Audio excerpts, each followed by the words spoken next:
sit down at home, decided to watch some TV, listening to the news by Gordon Mosley. I listening to the things that he say he tracking tonight, paying close attention to make sure I hear it right.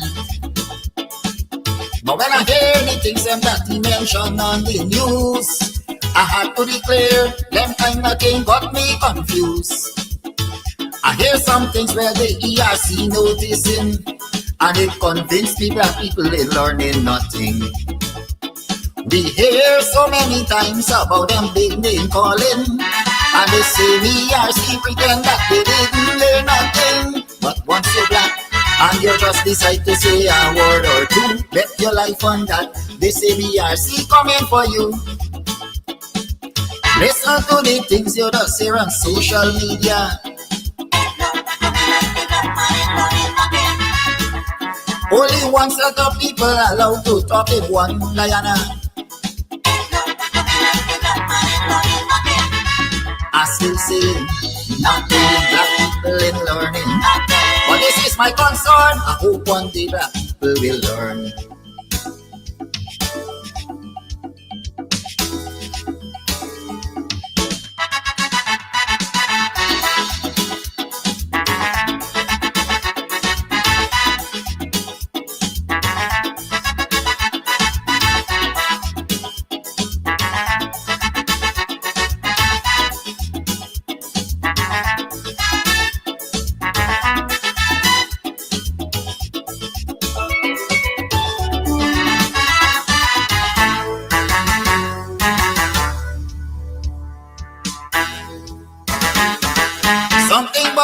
ERC that I would like to know, if any of his members happens to be black people.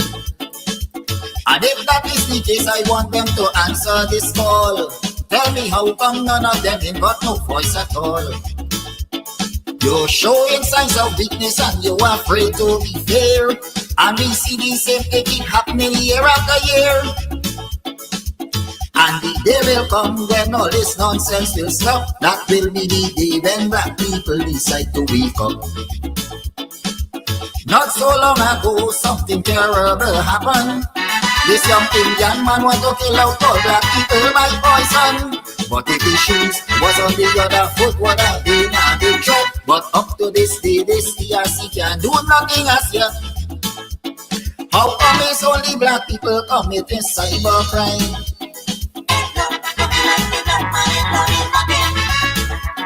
When pretty on social media busting people all the time, I still saying black people in learning. But one day will come when the entire table will turn.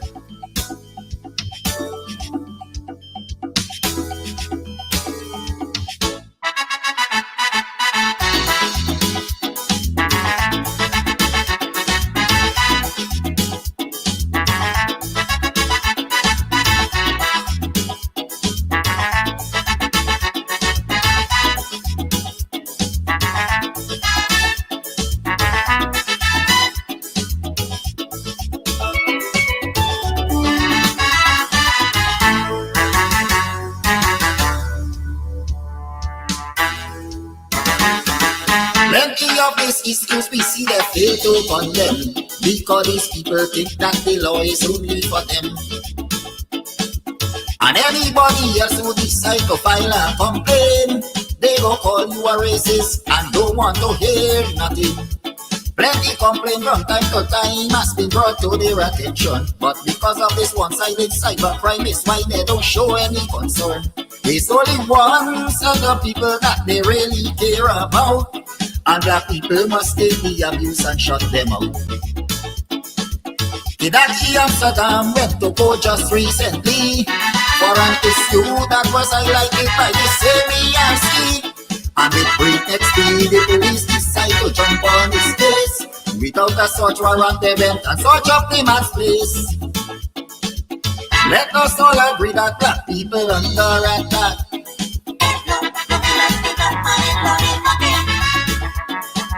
Different laws for you and me just because we black.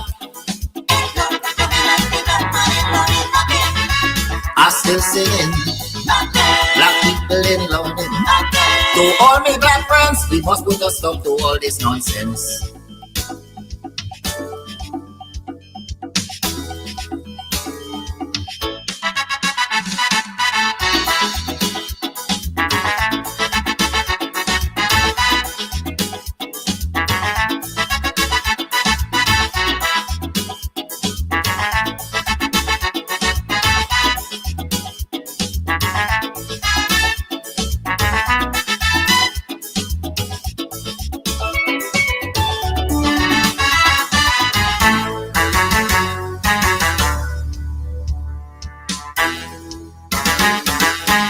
Many in the cybercrime laws to keep people silent, just to make sure nobody criticizes this government. And while that is a very clear case of dictatorship, it is no surprise that the ERC ignoring it. Why only the chosen few is allowed to have things their way, when people like me and you must have nothing to say? And when ministers in the government start to launch their attack, you never hear this ERC come out and talk about that. They send a policeman all the way to New York. This fella went up there to serve a coat someone on Rick Ford. Under this thing, this government decide to fabricate a case, but like they forget the warning they get from Latisha James. The vice president described that he used as a low life.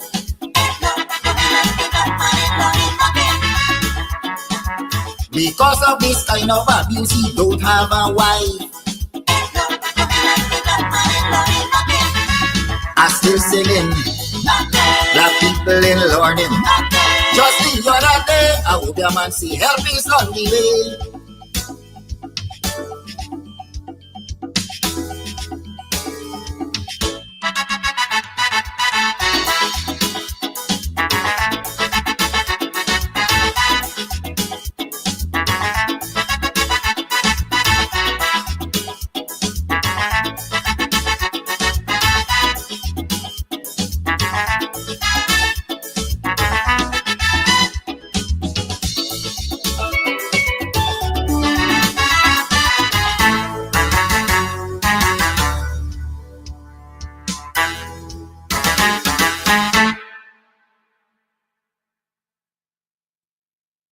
All right, so today we are here at Club Twilight up in Buxton, and we are here to talk about all that's going on up here. Trust me, if you are on the East Coast, you're in Buxton, you're in Tongue, you're looking for a place to get away to, this is the place. The Cutters, mwah.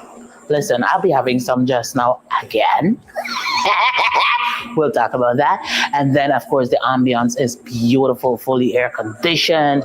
The decor is on point. The music's on point. Everything's on point. It's just me. I need some work. But everything else that belongs to this club here is on point. So if you want to find a nice little place or you can just drive out of town and have some drinks, have some food, you can call, you can order your stuff and just take it. You don't have to stay. Or if you want to stay here, that's what's up. And of course, they have special events for Valentine's. You can rent a hall. You can rent a hall, honey. You can rent a hall for weddings, for birthday parties, to have a bash. I hope he edits that out. But you know, whatever it is, this is definitely the place to be. So it's on Sideline Dam. You definitely want to ensure that you check this place out. But it's on your to-do list. All right, on your to-do list. This is definitely the place to check out, you know, a really cool, chill spot here in Buxton. I like this.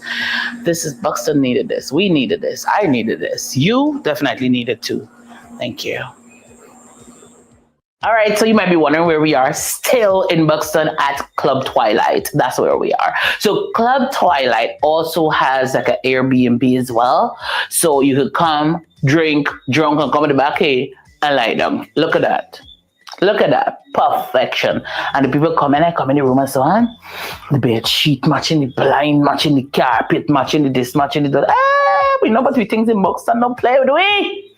So definitely, if you want to come and you may be having a wedding or whatever, and you just want to overnight and just have a good time because you're gonna be drunk. We got too much road accidents, so you definitely want to come drink, have a good time. They have several rooms that you can rent. You have your toilet, you have your bath, you have your sink, you have your dining area, you have the bed. This is nice. I like it.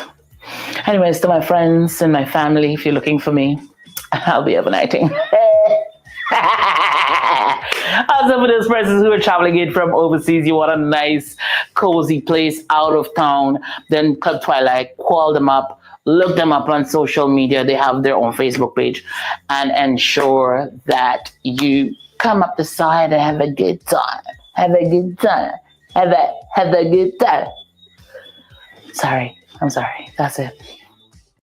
How many bowel movements do you have a day? If the answer is 1 or less, we need to talk. Everything starts in the gut. Toxins, bloating, constipation, even parasites can build up silently, affecting your mood, your skin, your immune system, and your energy. Ultra Body Cleanse is a simple 15-day system.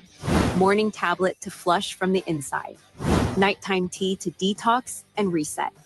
People don't realize it, but most problems start in the gut. And when you clean it out, you feel lighter, you look healthier. You finally go. Like you should.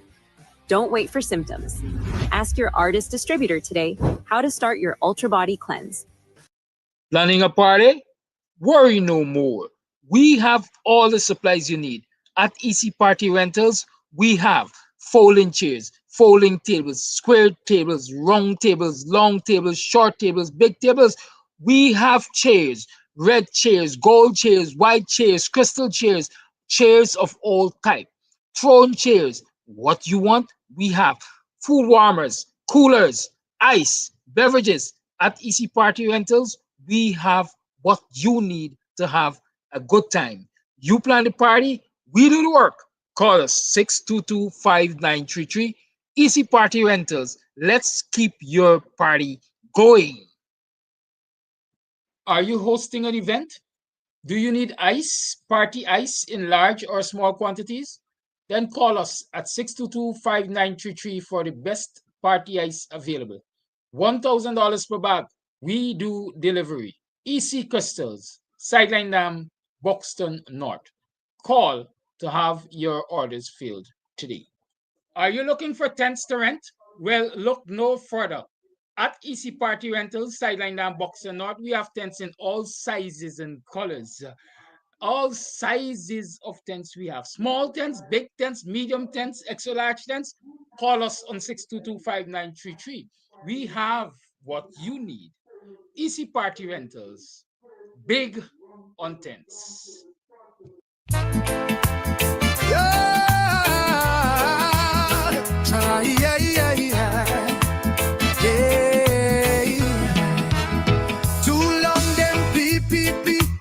Up while we beg, milk and honey gone, but we still drink dregs. Them build big house while school roof fall, and poor man crying when rain start fall. Them take oil, gold and timber too, but the children hungry tell me what to do. From Burba straight to let them side, it's only lies them they're trying to hide. It's been too long, too long. The PPP must go. We've been silent while them do wrong. Too long, too long. Them thiefing with a suit and a song. Too long, too long. We paid the price, they played the done. Guyana rise, we must be strong. This can't go on. Nah, this can't go on. Yeah, yeah, yeah. Contract sign in the middle of night. No tender, no board, just bribe and spite. Them cousin, them friend, them pot the deal. While pensioners can't afford one meal. The court slow, the press, hush, hush. And critics end up on the bus. You talk too loud, they label you bad.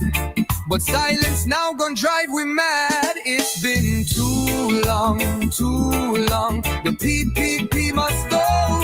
We've been watching while they plunder and gone. Too long, it's only rich men be cheering on. Too long, we dream dead while they live strong. Guyana rising with freedom song. This can't go wrong, nah, this can't go on. Yeah. Who owned the trucks?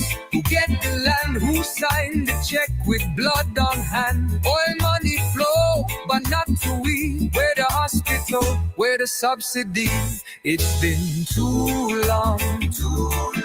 The PPP must go. We suffering wrong. Stand tall. Time for change comes strong. Too long. The PPP must go. The nation mourning song. One people, one nation, one destiny. Arise up and move along. This can't go on. Nah. Justice now. We tired of bowing down. Freedom now. Time to reclaim we crown.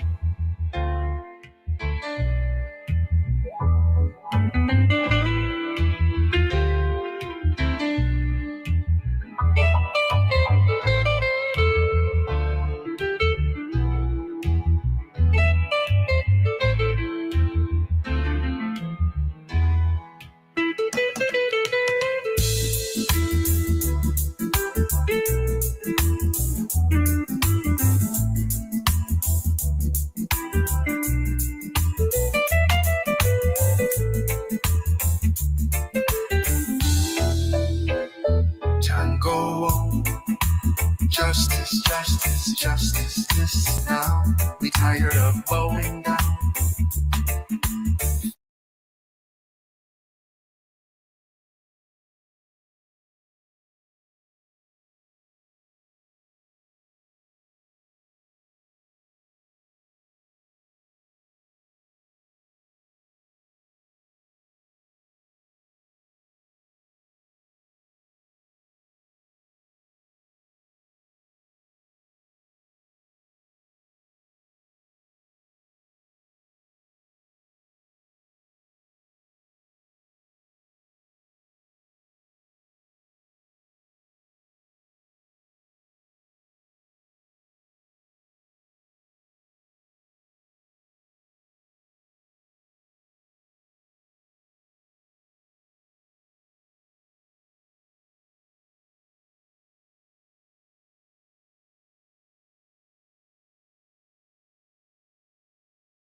Morning, are you morning? Welcome to another program of Guyanese Morning Time. I guess you're okay. I hope you're okay. I hope everything is good. This morning I'm in a mood. The kind of mood I'm afraid of usually when I'm in that mood. I'm afraid when I find myself in a certain mood. And so you know what? I ain't gonna stand too long between you and Mr. Jordan. Before I say the wrong thing and I end up in problems.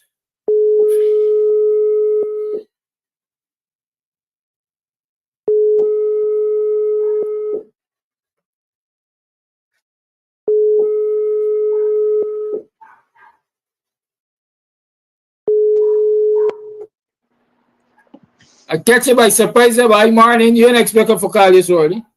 No, I don't catch me by surprise. I was there, but I was hoping that you take the other 5-10 minutes and let me hear your mood. What's on your mind? You know, sometimes it's good to say what is on your mind. Speak your it's truth, true, you know. But sometimes it's good to shut your mouth. Yeah, no. At other times, it's indeed good to shut your mouth. But it just depends on how you shape what you want to say it, and ensure that you don't regret not shutting your mouth. You know, so? No, I go right solid as a rock. All right. Yeah, we had it's thankful Thursday again this Friday. This Thursday, sorry, you see how mixed up we are. You see what I'm talking about? And we had a deluge last night, fairly high one. Stopped me from getting out and doing my mandatory exercise as ordered by the doctor. But that's all right. Hopefully, I can make up for the rest of the week. But I'm hoping that it didn't rain as much in Linden, where I understand over the last few days they have had great concerns about flooding. And this is immediately after the Reds went up there, made enormous promises, tell them how good they are today relative to where they were 5 years ago or 10 years ago. And a few days afterwards, the chickens came home to roost, as they say. You know, and I don't know whether they have rushed up with their caravans the same way they rushed up last week Sunday to assist the people. I do recall also, these people, if the Londoners want to be fooled, which I know they aren't, I know they are some of the most battle-hardened people in this country. It's just recently that they had a raging fire.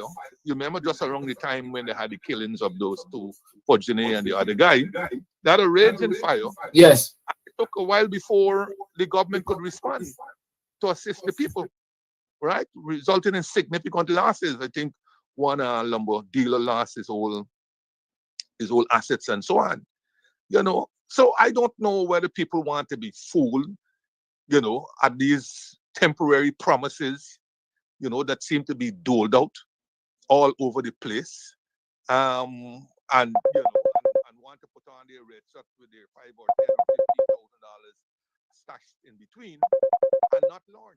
But if 2023 local government elections are anything to go by, I know I could count on the people of Linden to do what is right, accept but reject. So that must be their mantra. Accept the monies that you're giving to me. Accept all the promises that you are giving to me, but I will reject you at the ballot box and vote solidly for where I was voting all the time. For the people who have always had your interests in times of difficulty, in times of stress, in times of prosperity, and out of times of prosperity. It is only the PNC, PNCR, APNU, APNU plus AFC who have had your backs.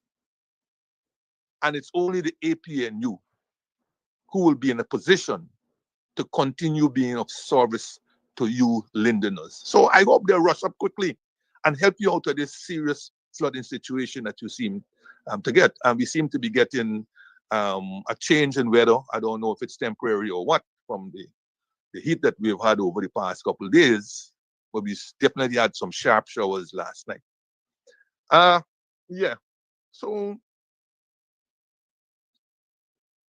as I reflected on my 68th birthday, Monday gone, I want to thank all those who helped me celebrate by sending their best wishes and their well wishes for my good health, strength, and continued advocacy, which is important in these times.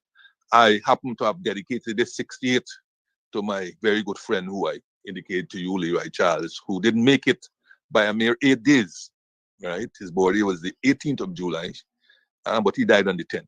So this one is for you. And wherever you are in heaven or wherever, and grounding with the ancestors, I hope you tell them that you had a earthly birthday remembered by your true friend and great friend. Death seems to stalk the land. You remember last week I talked about Assistant Commissioner Rose, whose funeral I understand I think is tomorrow, fallen ill and dying suddenly. This week, another guy, I think his name was Daniel Williams, former headmaster of 3 Miles Primary School, I think, there in the Bartica area, who was addressing some people at a PPP rally in, I think it's in Agatash. And just fell over just like that and died. No warning, no anything. When I saw the video, I was so astonished. I know, some people say they only see this thing in movies, and they're right. I've never seen somebody die so instantaneously as I saw that guy. He just made one move forward while he was speaking, fell flat on his face, and died there.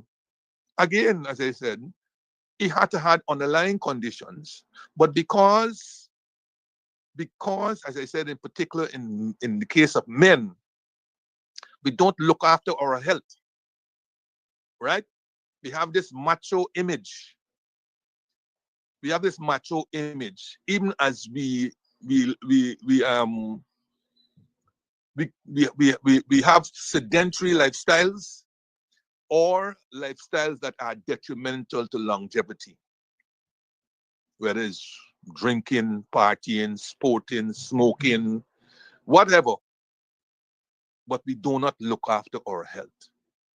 And this country is too fixated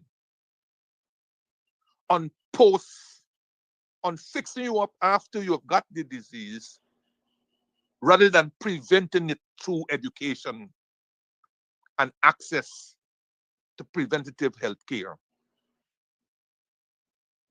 That is what we do. We spend large sums of money trying to fix the problem after, rather than preventing the problem before. And we depend too much on people going, rather than, I said last week, bringing it to them. Mobile thing, and finding ways of ensuring that health becomes a #1 priority among the population. Last week, I suggested that in the case of government employees, it should become mandatory for annual checkups. Mandatory. And as I said last week, not as a reason to weed out people, because that will make them afraid, but as a way of enhancing production and productivity. Because if you can catch it early, if there's something, you can prevent it from spreading or cure it.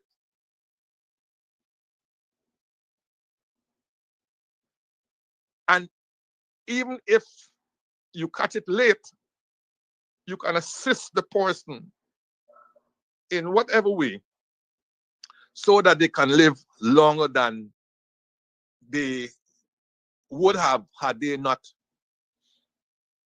known of the problem and dealt with it. I think that is where the government has to go where this is concerned, to make that mandatory. And in other cases where they're not public servants and so on, well, that is either a matter for the agencies, because I know a number of private sector agencies require their employees to do annual physical checkups. I don't know whether it's at their expense or not. And there's a role to play for the people like stakeholders, like the insurance companies and so on. There's a role to be played by NIS, for example. NIS ought to have a stake in people remaining healthy rather than getting sick and coming to claim sickness benefits and others. Right? So there's a role to be played for all of these. And I load this thing where we keep promoting concrete and steel rather than these issues that go to the heart of a healthy population. So, as if everybody else, condolence to that man's family and so on. And him being there raises a related issue. It seems that everything that can go wrong will go wrong in this country. Everything. There was a cardinal rule, I believe, certainly in the public service, to maintain its neutrality, that no partisan behavior, especially involvement in political activities, were countenanced. I remember that Roger Lunton, who served as head of presidential secretariat and served as cabinet secretary, will resign his position before he went on any campaign trail of the PPP. Not so these days. And I know for sure the rules have not changed. You have all manner of public servants dressed up in red shirts, attending rallies and appearing on platforms of the People's Progressive Party, Civic. No, that open, overt display of partisan behavior can never instill confidence in the public service. Can you imagine me turning up at a government agency and seeing an individual who appeared on a PPP platform, being confident that that person will be able to look after my interests and look after it steadily, especially if we are of different ethnicities? Why are we allowing our culture? Why are we allowing institutional attitudes, culture, and so on that served us well in the past? Why are we breaking down these structures? Why are we breaking them down? Already, people are afraid to go to certain agencies because they feel they are populated with anti-opposition people. And it's reflected in their attitudes and the service that you get or you can expect. In one agency, a minister is accused of only employing persons from her religion or from her religious institution. And the few public service appointed professionals there have a running battle. It is alleged. Now, whether it's alleged allegation or truth or so on, we do not need those kinds of attitude to pervade the system. And can you imagine, for example,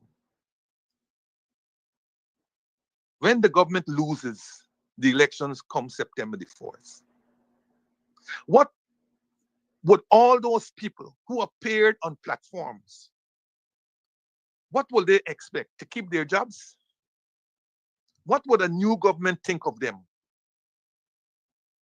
Bearing in mind that we're not saying that people mustn't have their own political interests and so on, but they must keep it to themselves. If they want to openly express it, they must resign their positions in keeping with the public service rules. In keeping with the public service rules, I'll never forget the 2015 election. There was an individual who mounted a platform in Station Street, Kitty, and said all manner of things of the then opposition leader, David Granger. And guess what? David Granger became president. And he still expected to keep his job, which he did, by the way.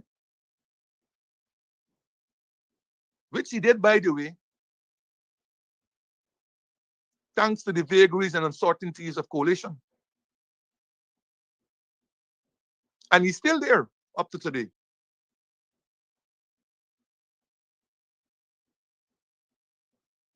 And there are a whole set of them who infested these ministries and departments between 2015 and 2020. Many of them openly appeared on platforms. Many of them were seen in campaign things and so on. And of course, in the interest of unity and all this kind of thing, many of them retained their jobs. Of course, with hindsight, an experiment that President Granger was hoping to use, all of us must be united and so on. A lot of his speeches centered around social cohesion and unity and so on. And he wanted to put into practice what he preached. Unfortunately, human behavior is not one-sided and not one-dimensional. And before he could have even thought of social cohesion being a success in the manner in which he envisaged, a lot of more groundwork had to be done. And certainly, it could not be that in especially sensitive areas, people who openly profess allegiance to another party or government or whatever the case may be could be left in those positions. So this is a plea to bring back sanity. If the PPP feels that they're so invincible, you don't need to corrupt the public service to enhance that visibility, to that invincibility. Let the public service be the public service. Let it continue to provide services in a fair and impartial manner without people openly signaling their support for any of the candidates in this election or in future elections. The public service is already broken, and we should not add more to that state that it has found itself in.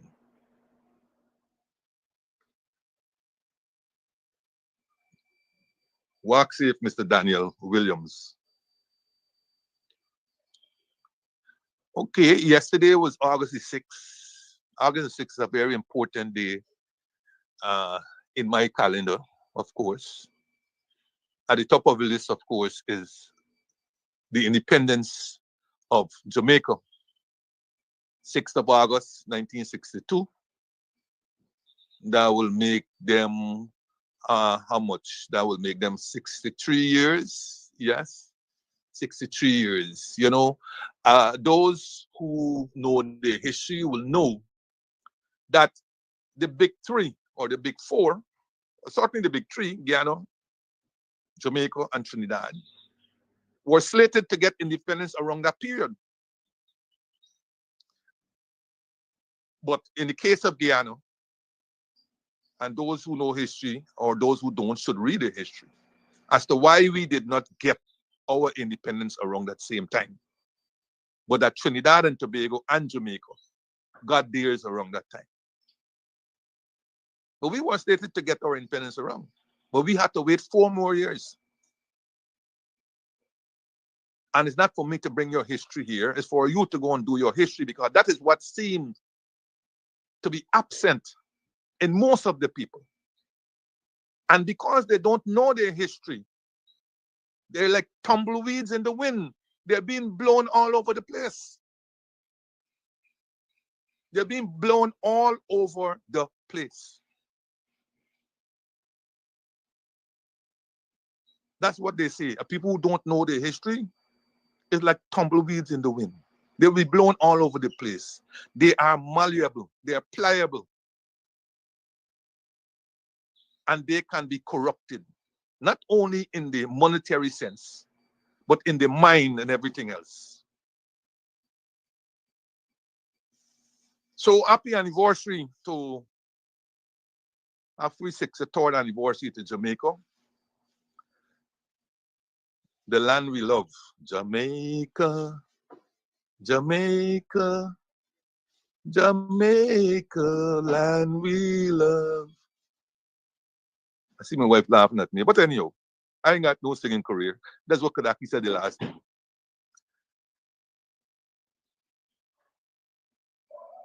Yesterday also, August the 6th, marked the 40th anniversary of one of my heroes, Lyndon Forbes Sampson Burnham. Yes, I said it, and I've always said it, and I've said it from way back.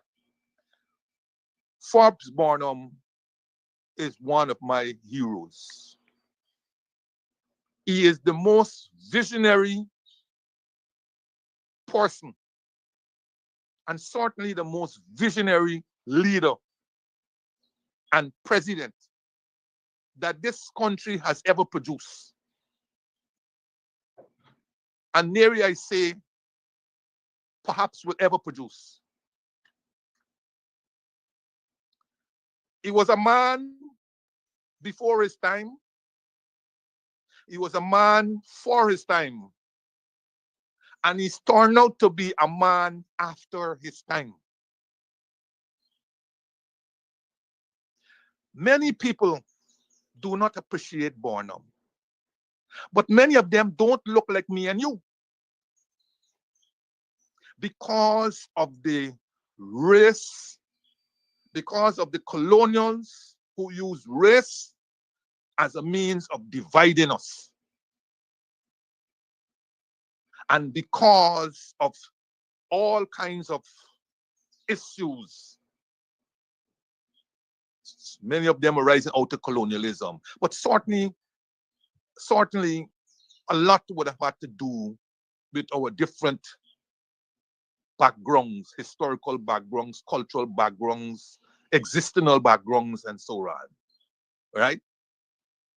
You know, when you hear today some trying to equate slavery with indentured, when a person occupying the seat of president could openly say, and not even in gaff, he was actually serious. I don't know where he learned this history, that we all came here,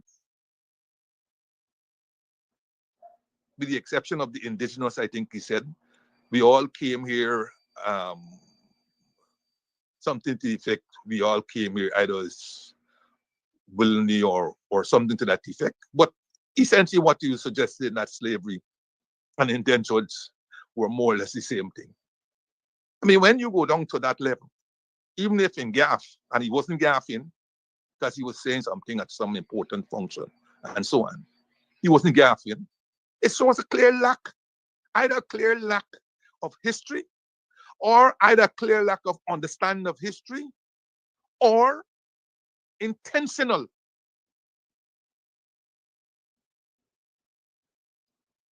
But whatever it is,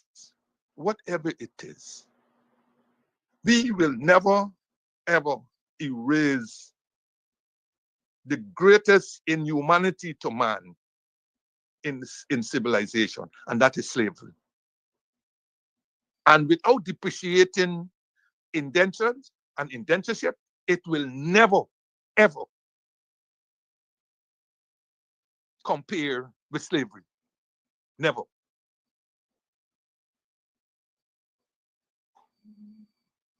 So Burnham, and thanks be to him, I often tell people, can you imagine if it wasn't for that interregnum of 28 years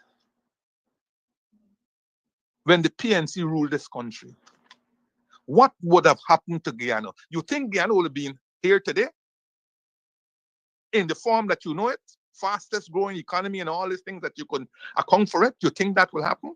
Don't forget, it was Jagan and his wife who were pushing communism in this country.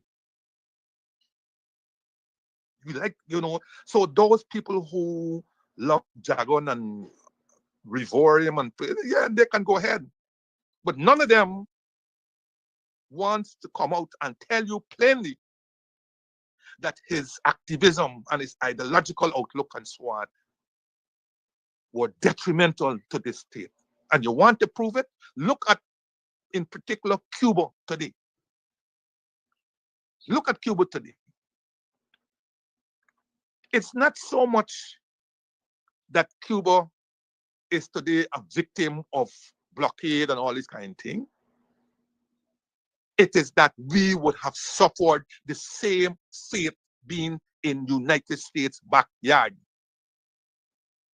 And we could say all the things about sovereignty, right to this, right to that, and all kinds of things. But ultimately, reality politics must always be your North Star. Reality politics. And the reality is, you in America's backyard. And while you're not supposed to become a supplicant of the United States, you will always have to maximize social welfare, the welfare of the population, subject to what are the constraints. And the known constraints are, you are in America's backyard. The known constraints are, you have an issue with Venezuela. Known constraints are, you have an issue with Suriname. The known constraints are, you have an issue with the Atlantic Ocean, among many more constraints. And to buck any or all of them is to do so at your own peril. Again, ask Cuba. So can you imagine hadn't Burnham and his PNC ruled Guyana over that 28 years, had it been Teddy Jagan and its PPP, who were still in power until he died in 1992, what Guyana would have been. And all those who spouting and trying to revere him and make him into hero and all kinds of story. He might be a hero of the struggles, but definitely would not have been a hero in ideological outlook and where this country would have been had he pursued socialism and ultimately communism for Guyana. Very often, people don't like Burnham, not because of his Fabian socialism, laissez-faire capitalists, and so on. They don't like him ultimately for ethnic reasons. Let us call a spade a spade. That is what Jagan was allegedly told somebody, told some world leader, or told somebody that they had the numbers, which is true. At one time, the population of East Indians in Guyana was either close to 52%. He had the numbers. So what he was suggesting, I got the numbers, I will always rule. And we have that same problem today. At 50.6%, the current government has taken 100%.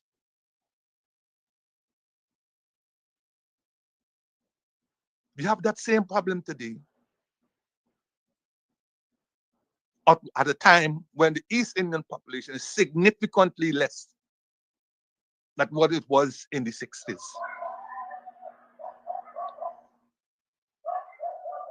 So when you have those thoughts that we have the numbers and this and that and so on, where do it leave large minorities like the African population who came here as slaves? Slaves for hundreds of years. And even when they were so-called freed in 1834, they were not freed, but were made to serve another 4 more years of so-called apprenticeship, doing things that they would have taught the masters to do or they themselves had to do. All the time being paid nothing, nothing, nothing.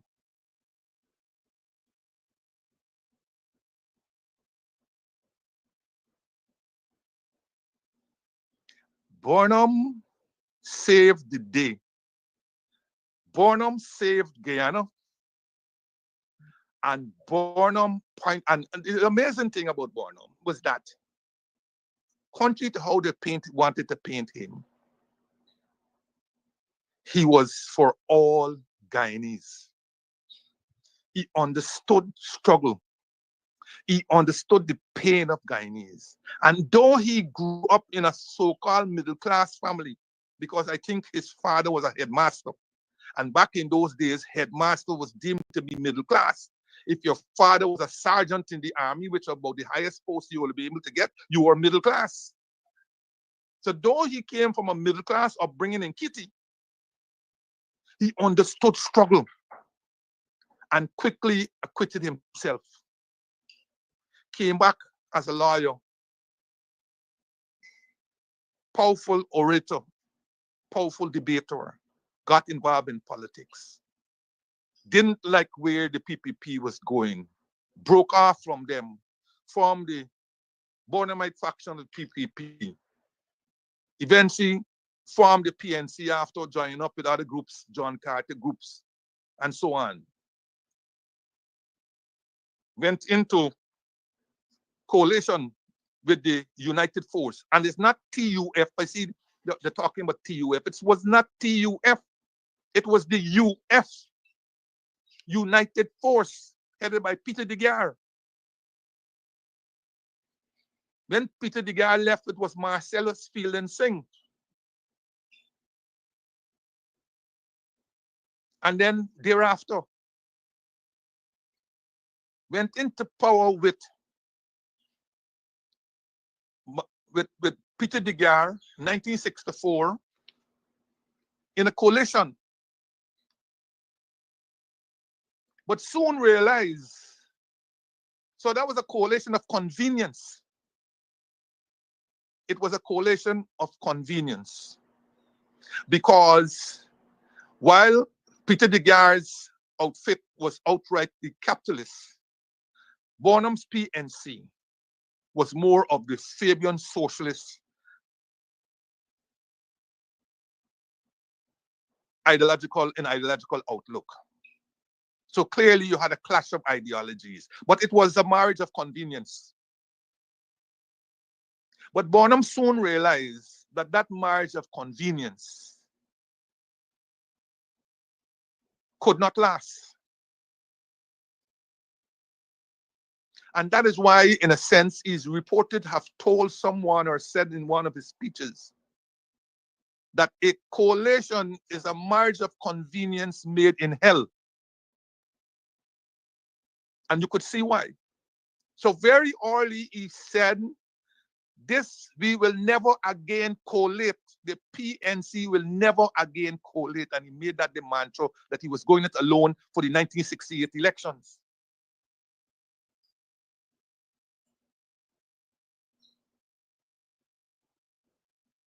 And they can speak of all kinds of rigging and all kinds of story. You know, all of them could write history after the man died. All of them could talk all this thing, but they went and they talked to their congressman and this thing, and we were the Association of Concerned Guyanese, and all kind of talk. They could not move Burnham. Burnham died in office on August 6, 1985. They could not move him.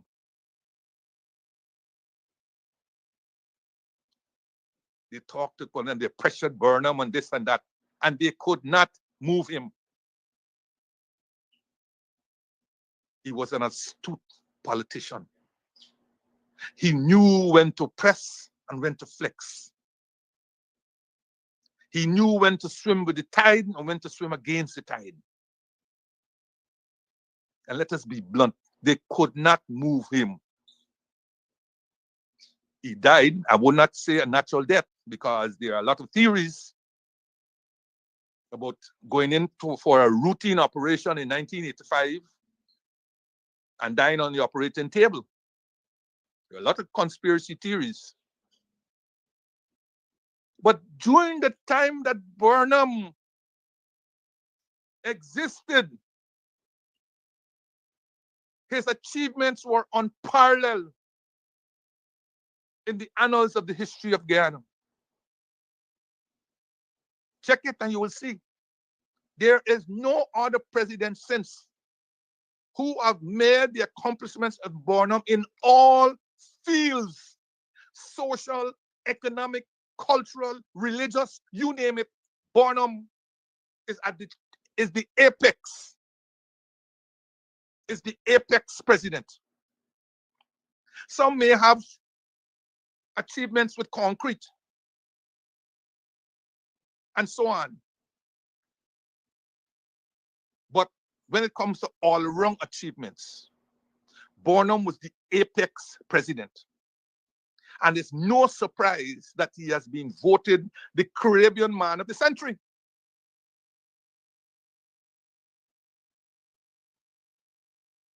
Burnham is the only administration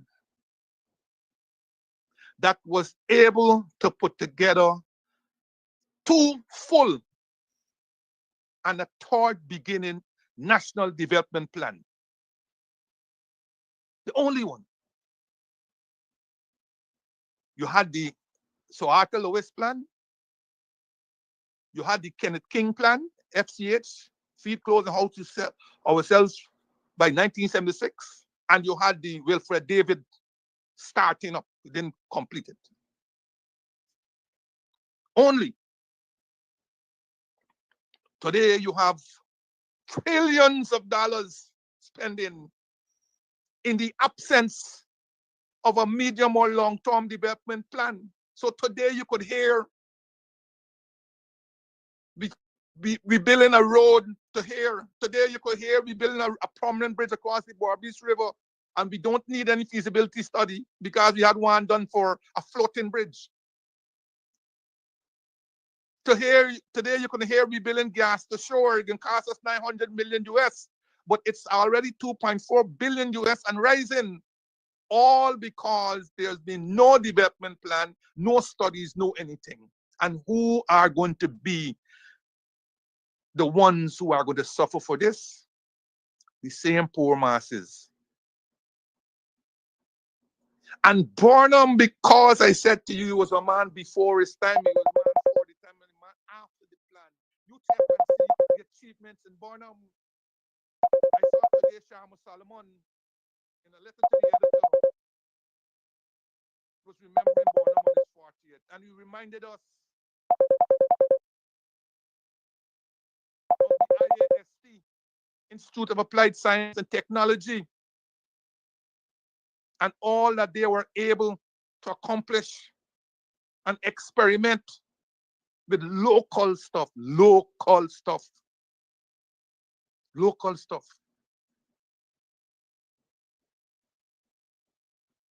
And it was Burnham who had the good sense to be using a foreign policy and a domestic policy to keep Venezuela at bay. Many people are too young to recognize the machinations of Venezuela back in the day when we were far more vulnerable than we are today. Not many of you alive knew, and not many of you want to read about the Rupununi uprisings in 1969, instigated by Venezuela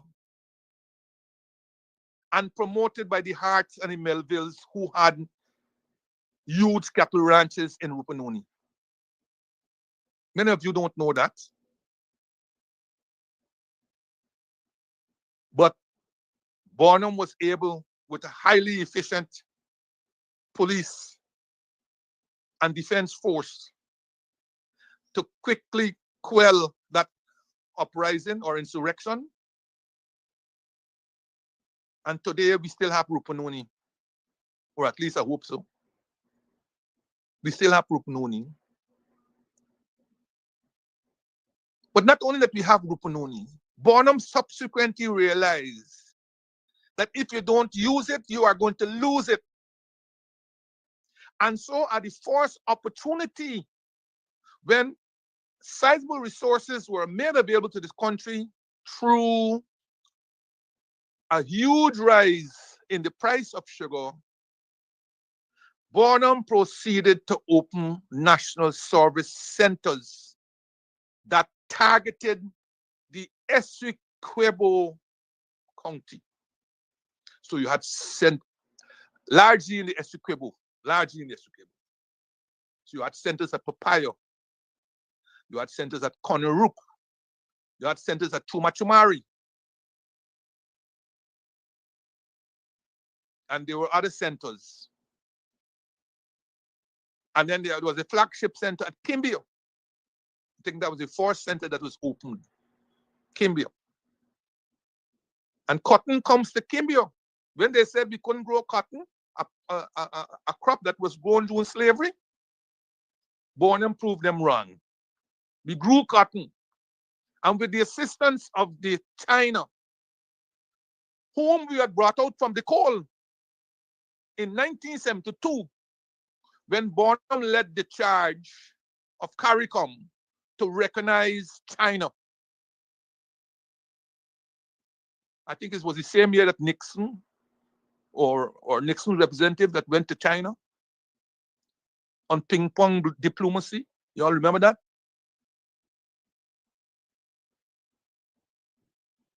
With assistance from China, we were able to build the Sonata Textiles. Yes, the same place that is now owned by Bomi Ramrup, a known friend of Jack Dio.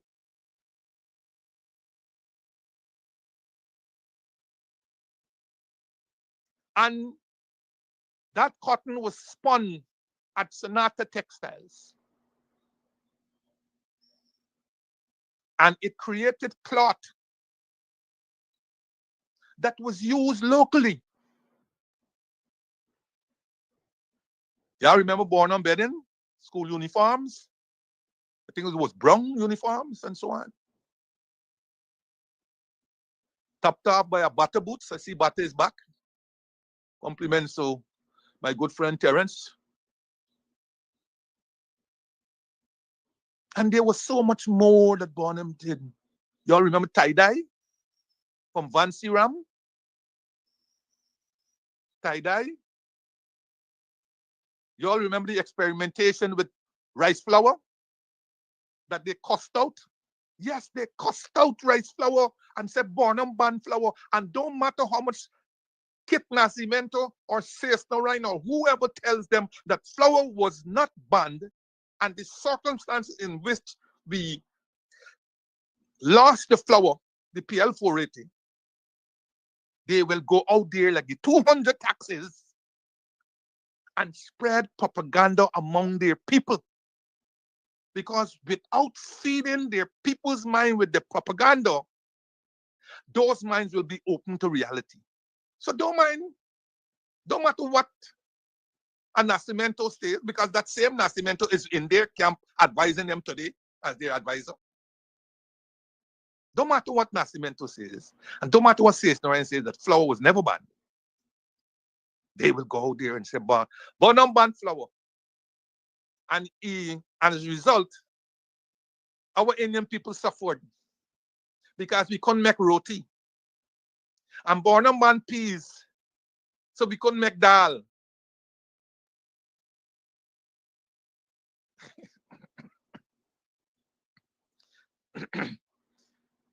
People will tell excuse me. People will tell you, right, that the roti that we make is a bastardization of roti coming out of Inyo. In fact, I've been to Inyo. I don't see them making roti like us. And in fact, they are very surprised anyhow when they see the kind of roti that we make. They don't make roti like that. They have all kinds of different rotis and so on. But none looks like this one here, or Trinidad's bus up shop. And dal, they have all kinds of dal, all kinds. And it is, I'm told that it's Indira Gandhi who introduced Burnham to the different kinds of dal. And that is why Burnham tried to grow locally sorghum and all other different things that you could use to make dal and so on. But no, I tell you already, it wasn't about the food and so on. It was Burnham, the man, and who he represented, or who they think he represented. Notwithstanding the fact that he was able to attract a fair number of prominent Indians, both in terms of when he broke off and throughout his governance. People like Shabadin and Sridhar Ramphal, Chandi Singh, Tiko. Even today, the ambassador in Cuba,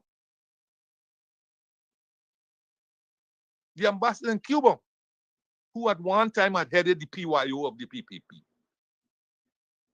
he came across, and not only was he made an advisor in Burnham government, he was also advisor in Hoyt's government.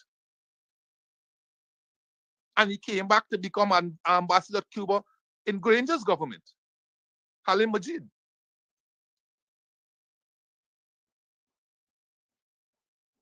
And it was Burnham who will forever be known for the roads, the connector roads, the Linden Susdike Highway, Quarantine Highway, the Kanji Bridge. Used to have a swing bridge there that was demolished, and you now got that. The bridge that you have today that is now deteriorating was built under Burnham after many, many years and very little maintenance. Of course, the Demerara Harbor Bridge. All these things were done under Burnham. Burnham.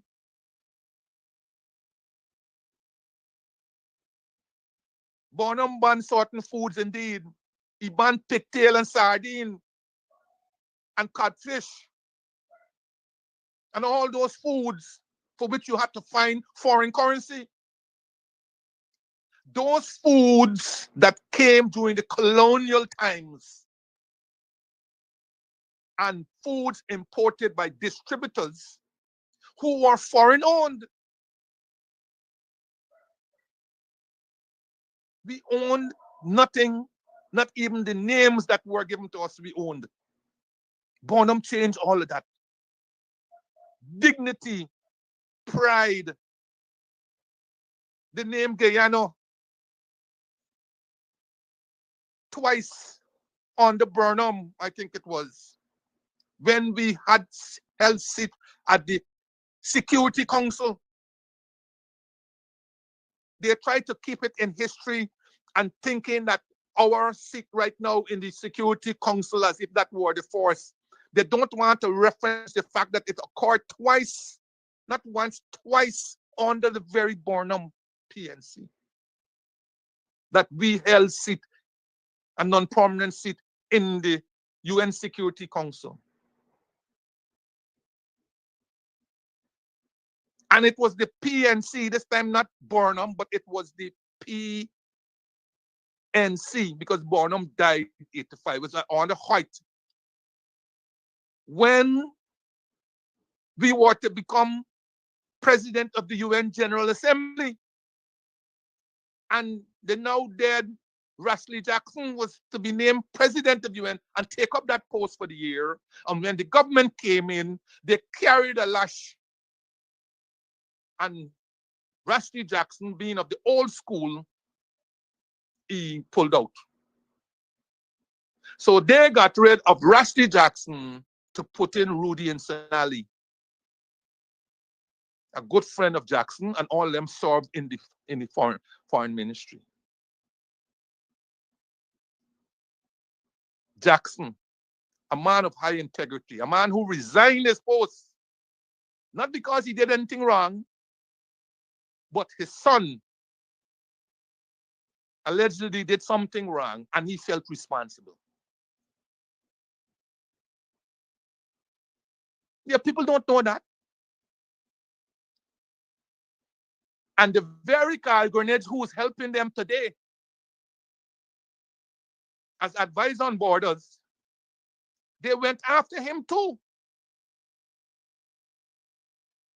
Because he was to take up a position as Deputy Secretary General of the ACP. And when they succeeded in getting rid of Rashley Jackson, they went after Carl Greenwich and his post. But they didn't succeed this time. They didn't succeed this time. Yes, they went after that same Carl Greenwich in 1992. They went after him again in the early 2000s, the mid-2000s, just after Winston Murray died,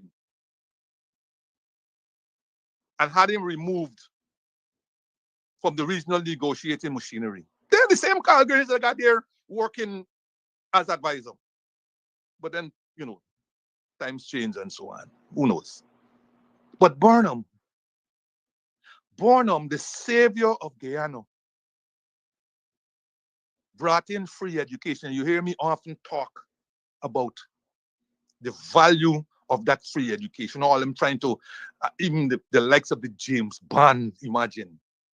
You know, look, there are certain things that are sacred, and don't matter where you jumped and so on, those sacred things should never move from you.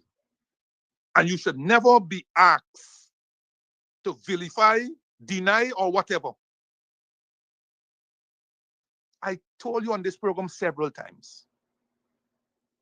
When UG started in 1964, it was a Jagan government that introduced fees at UG. We're not saying it was wrong or right or whatever. We just stating a fact. It was a Jagan administration that introduced fees to the University of Guyana when it started at the princely sum of $100.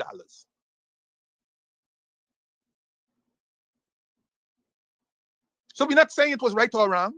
All we're doing is stating a fact. And that fee continued.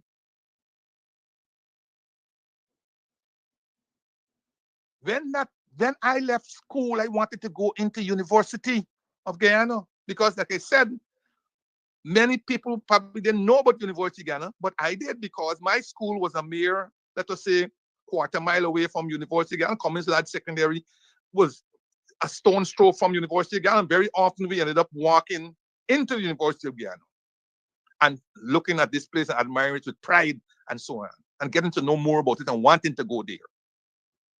but could not go there because I could not afford the fee.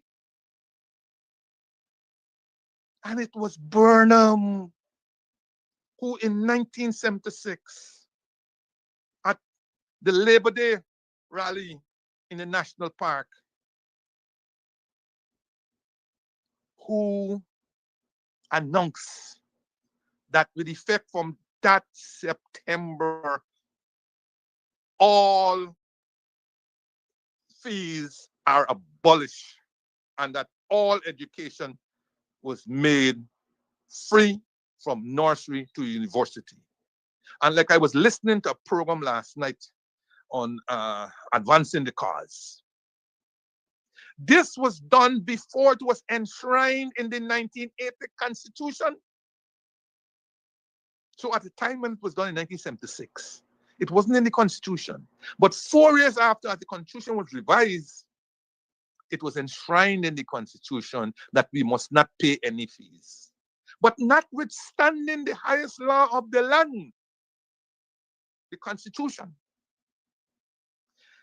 the PPP government under yet again Teddy Jagan's administration in 1994 reintroduced fees at the University of Guyana. At again the princely sum of $125,000, equivalent to 1,000 US.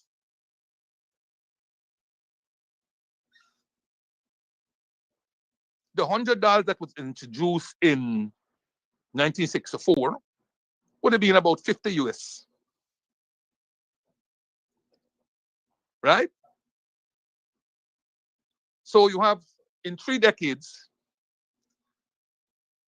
the price had risen from 50 US to 1,000 US.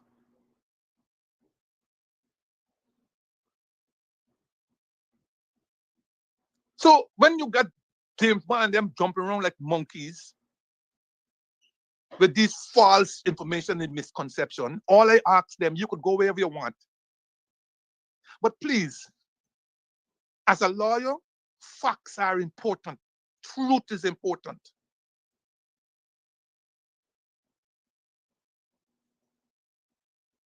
And that is the fact. And all of those, the James Bond and the Figueroas and all them, they are beneficiaries of Burnham's free education. Whether it's at primary school, secondary school, university, technical institutes,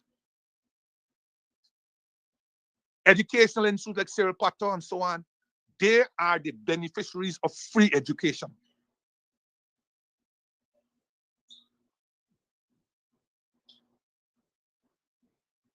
So you can't erase history. You can't erase history.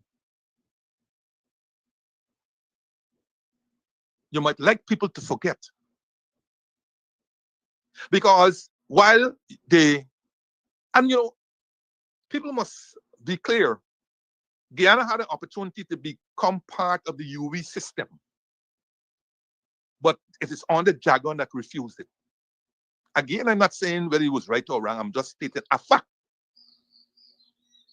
And instead, initiated the University of Guyana. Yes, Burnham, Jagan initiated the University of Guyana, and he started it out in Queen's College. I think that was in somewhere in Brigham at the time. Yes, that is a fact. That is history. But it was Burnham who engineered where University of Guyana is today when he got land from Bukuz. And it was Burnham who got the assistance of the Canadians and them British and so on to build the university that is there today. Most of the buildings, anyhow, are still there from the original. The stables are still there. The bursary is still there. All those are all old buildings that were there from the beginning.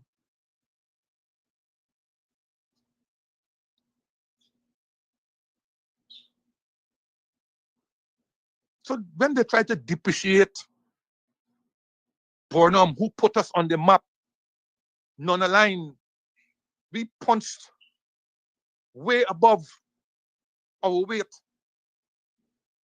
We were a leader in CARICOM. People look to us for guidance.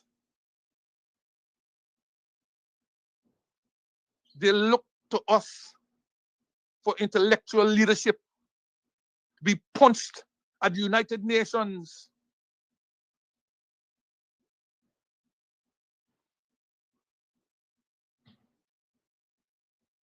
And before I end this, there's so much to talk about Burnham. But you can't end with recognizing some of the lasting things, or some of the things that he did not last, but he did. You know, Greco. Y'all remember Greco? Guyana Region Electronic Company. I think it was sited in Victoria. And the tannery, the leather factory. And how about the glass factory? People were asking me about the glass factory. They asked me, well, why the glass factory would remove? Well, the glass factory had some problems. First of all, it was sited in the wrong place, too close to where planes taking off and the glass shaking and whatever. But they had some other issues with it, of course. Y'all remember Tapir? I think a couple are still around in East Bobis. Tapir, that was thing by Ainlim, I think it was, that assembled them here. Yeah, bicycle that was assembled here also. Y'all remember Candide Carambola, right? That won, I think, 3 consecutive gold medals at the Leipzig Fair in East Germany. Candide Carambola. I remember carambola that was used as substitute for fruit making, fruits, Christmas cake, and so on. And of course, rice flour. Where today, rice flour is a big thing. And the same PPP government that denigrated rice flour was attempting to open a rice flour mill in Essequibo Coast to make rice flour. Same PPP. And they don't want to say FCH and so on. So they come up with all kinds of fancy slogans. All kinds of fancy slogans for the exhibitions. And then they're going with 20 by 25, 25 by 25, 25 by 30, and only the good Lord knows what. But there were visible signs that whatever Burnham did was working. You tell me up to this day, I see Tabrook News asking, I ask, everybody asking, where are we at with 25 by 25, such that you had to go to 30? What are the production numbers? What did we start with? What are the production numbers? Why we couldn't make it to 25? How are we going to make it to 30? How have imports? Have imports declined? Well, I mean, this is such a disaster we have in this country when it comes to imports. Disaster. I had a kiwi this morning, thanks to my nephew, who gave me as a birthday gift. A kiwi looks like a... Morning. Welcome to another program of Guyanese Morning Time. I am your host, Kiraki Amsterdam. It is now 20 minutes to the 8 o'clock hour. It's 20 minutes to the 8 o'clock hour. It's Free Talk Friday, and so we are going to be talking a lot this morning about a lot of things. But we definitely are going to be talking about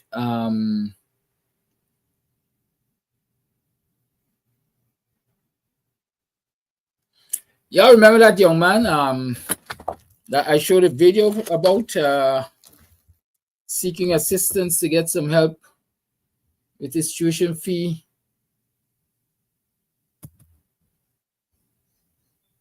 In case you don't remember showing you it again.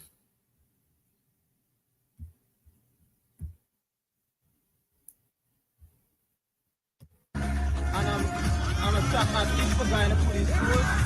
Event 400, 800, 600. I grew up in Buxton, a small humble community where Yeah, doing to me. Play the people thing, man.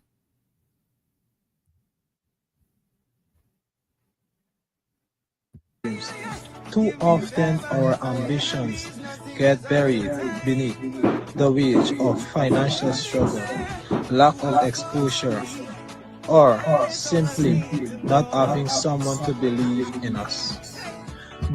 My name is Akani Van Malson, and I'm 21 years old.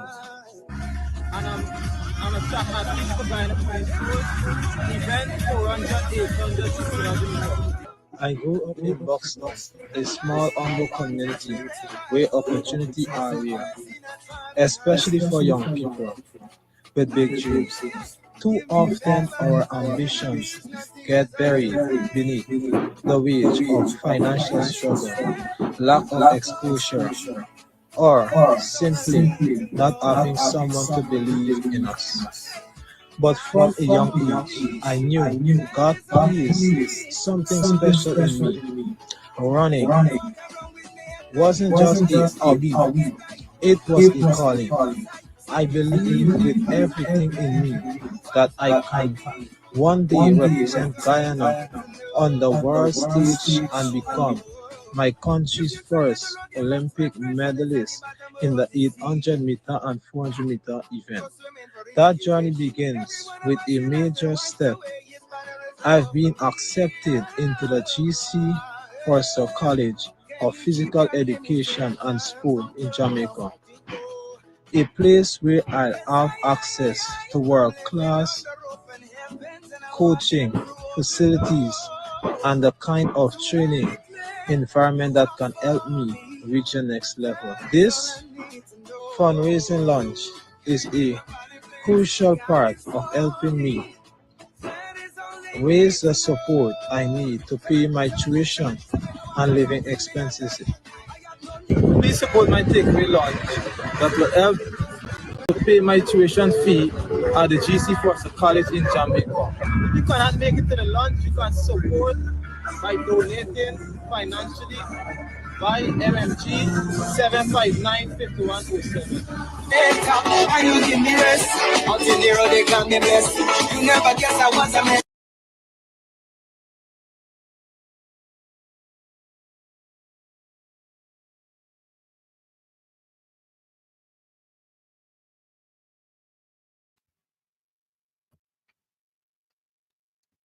Yeah, so you heard the story there again. Akandi has a takeaway lunch, and he's asking you guys, everyone, to support his takeaway lunch. It's a fundraising lunch. He's trying to raise funds to go to the Physical Education College in Jamaica. The lunch is on the 10th.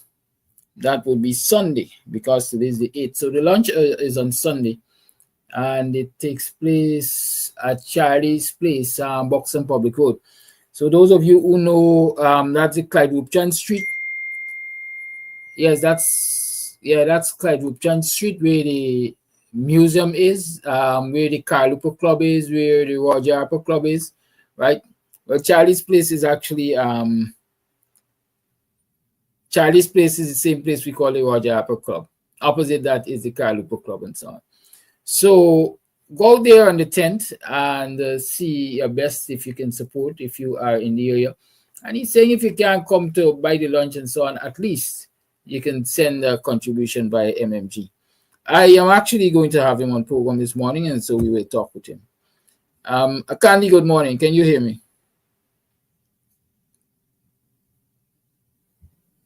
Akandi, good morning. Can you hear me? Yes, good morning, Mr. Karaki. Okay, good. Can you put on your video? They want to see you, you know. Good. Right, so we have a Candy here, and that's a Candy Van Malson.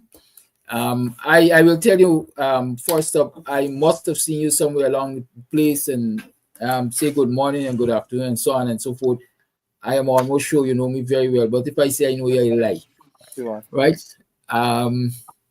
I know everything about your family, though. I know Sonia and I know the others, and so on and so forth. Right? Chad was my boy, Ras Richard. Yes. Good. So I know the older generation, but young people just beat me. So just like many others might want to know, tell us a little bit about you. Who's a Candy Van Malson? Well, I'm 21 years of age. Grew up in Buxton. Went to Buxton Primary School. After Buxton Primary School, I went to Buxton Secondary School. But before then, my mother died when I was a young age. So my grandmother took care of me, and up to now, she still took care of me. And I went Buxton Secondary School, graduate, come out successful by the grace of God. And now I'm doing sports for the police. And this is something like God has placed this sports in me, running. And I know that I get a potential to do great things and How so long on. you been running? For like 3 years now.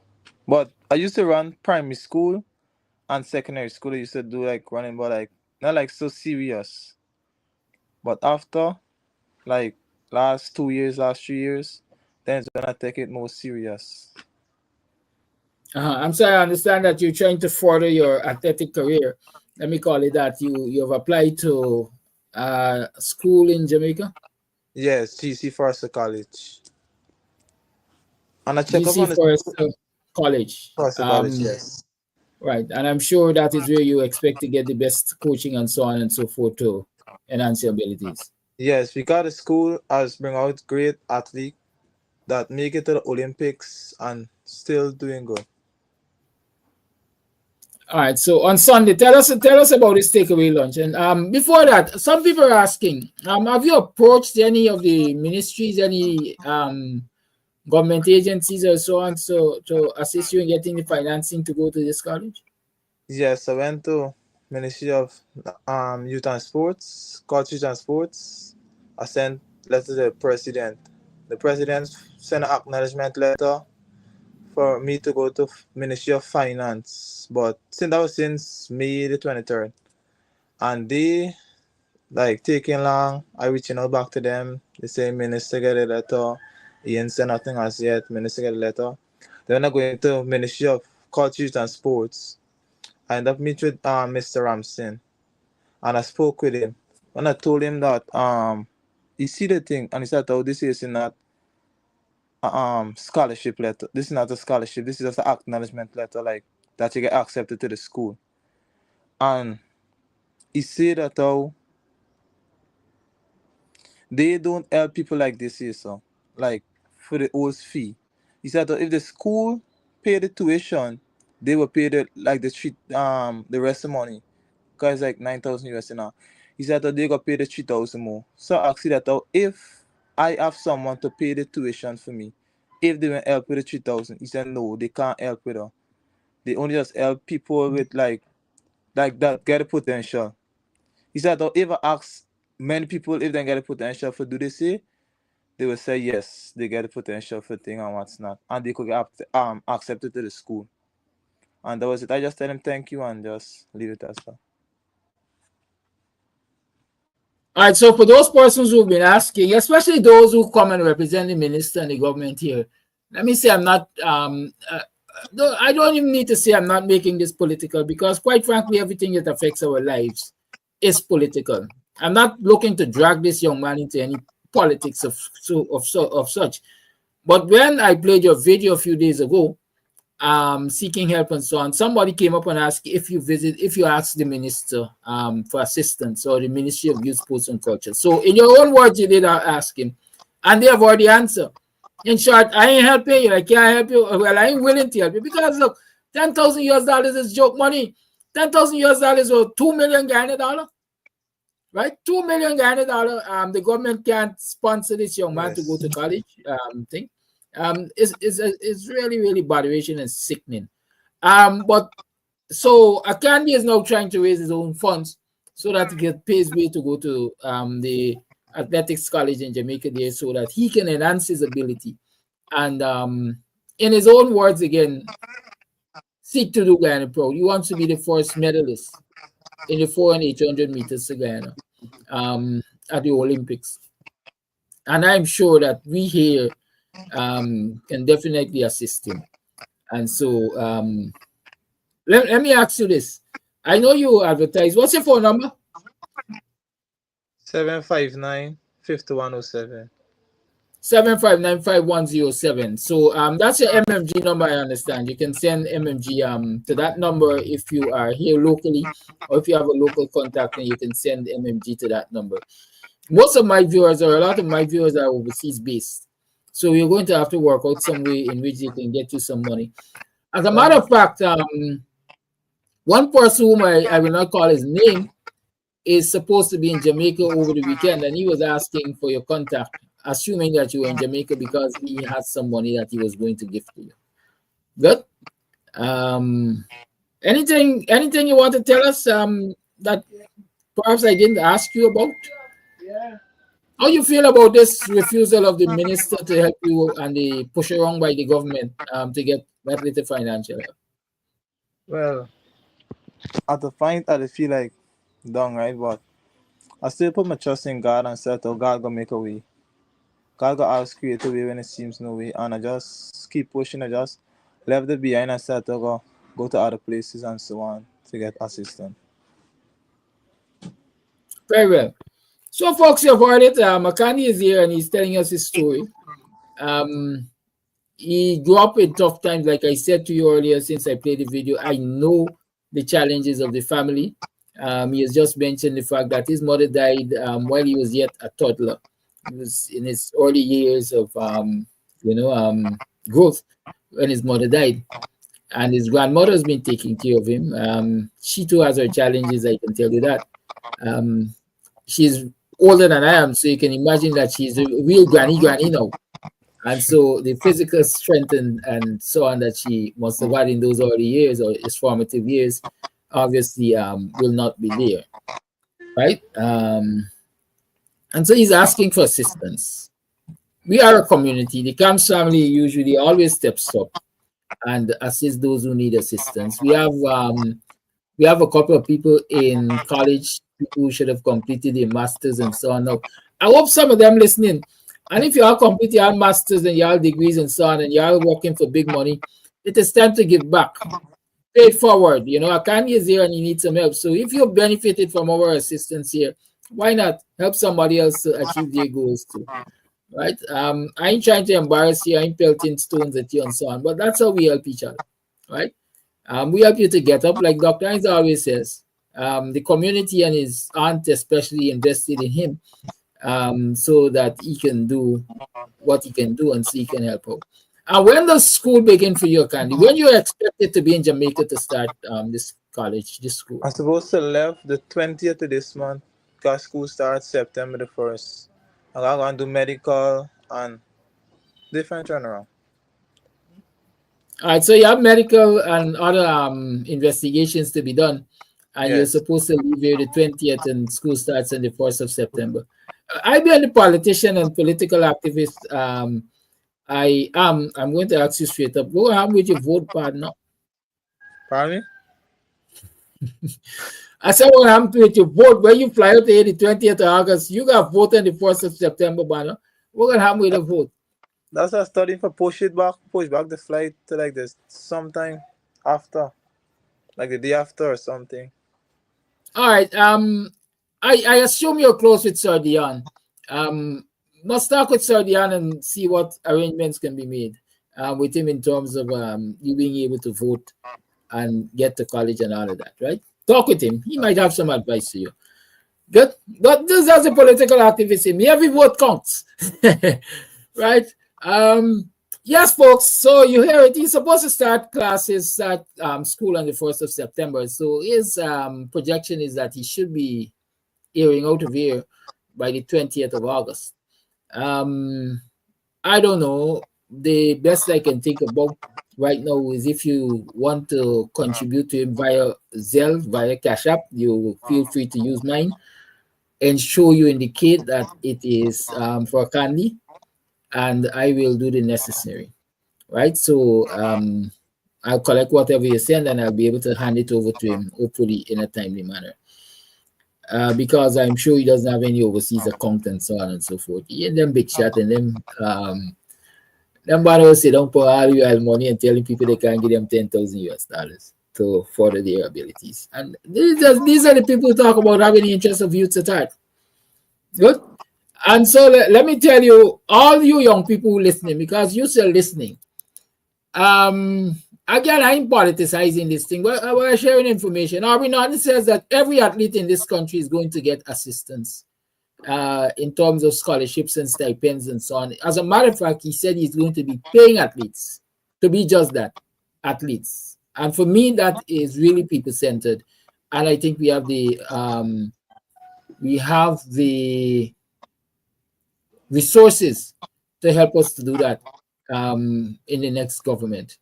Jamaica has been able to stay on the world stage the way it has been, and many other countries in the Caribbean and so on have been able to stay on the world stage like they have, because they've invested in the athletes.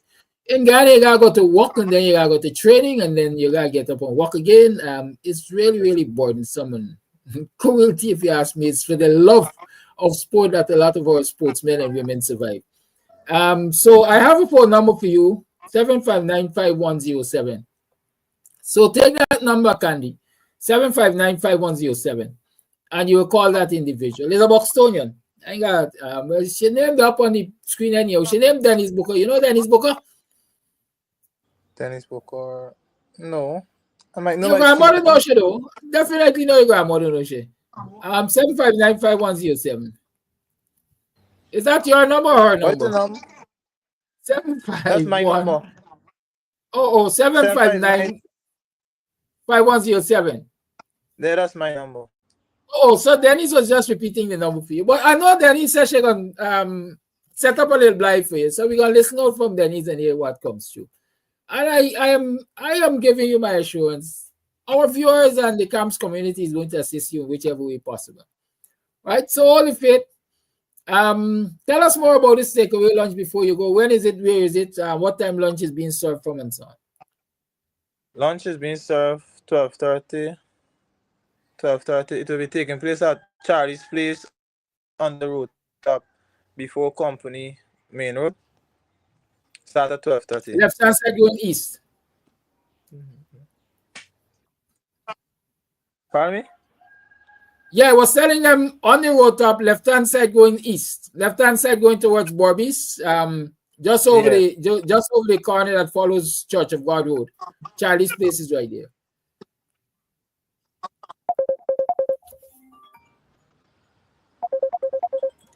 Okay, I'm taking a call. I hope it's money they're calling to tell you about. Caller, good morning, you're on. Good morning, sir. Good morning. Yeah, I feel guy from your house. I got to tell me about the length for the tent. No, man, you call me the wrong thing, man. We're talking tent now. We're on the program. I'm going to call you later. Oh, sorry about that. Send your way, sir. Good. You see what I'm saying? People don't let's use the wrong time to call. So I'm told that you will know Nekwan. You know Nekwan? Akandi? Yes. Do you know Nekwan? From where? I know yourself, man. I know you know him. But you're telling us where this lunch is. Lunch is served from 12:30 and it's at Charlie Place on the Buxton Public Road here. And when is it? The 10th this month, Sunday. Sunday. That's Sunday coming. The day after tomorrow. Right? So some of you could turn on your pot on Sunday and you could turn up and buy out Nikwan's lunch. So he's going to have a start for his program in Jamaica. I see he has on his menu chicken, fish, and pork, right? And everything is going for what, $2,000? Is that what I'm saying? No, $1,800 for the chicken. Oh, chicken is $1,800 and fish and pork.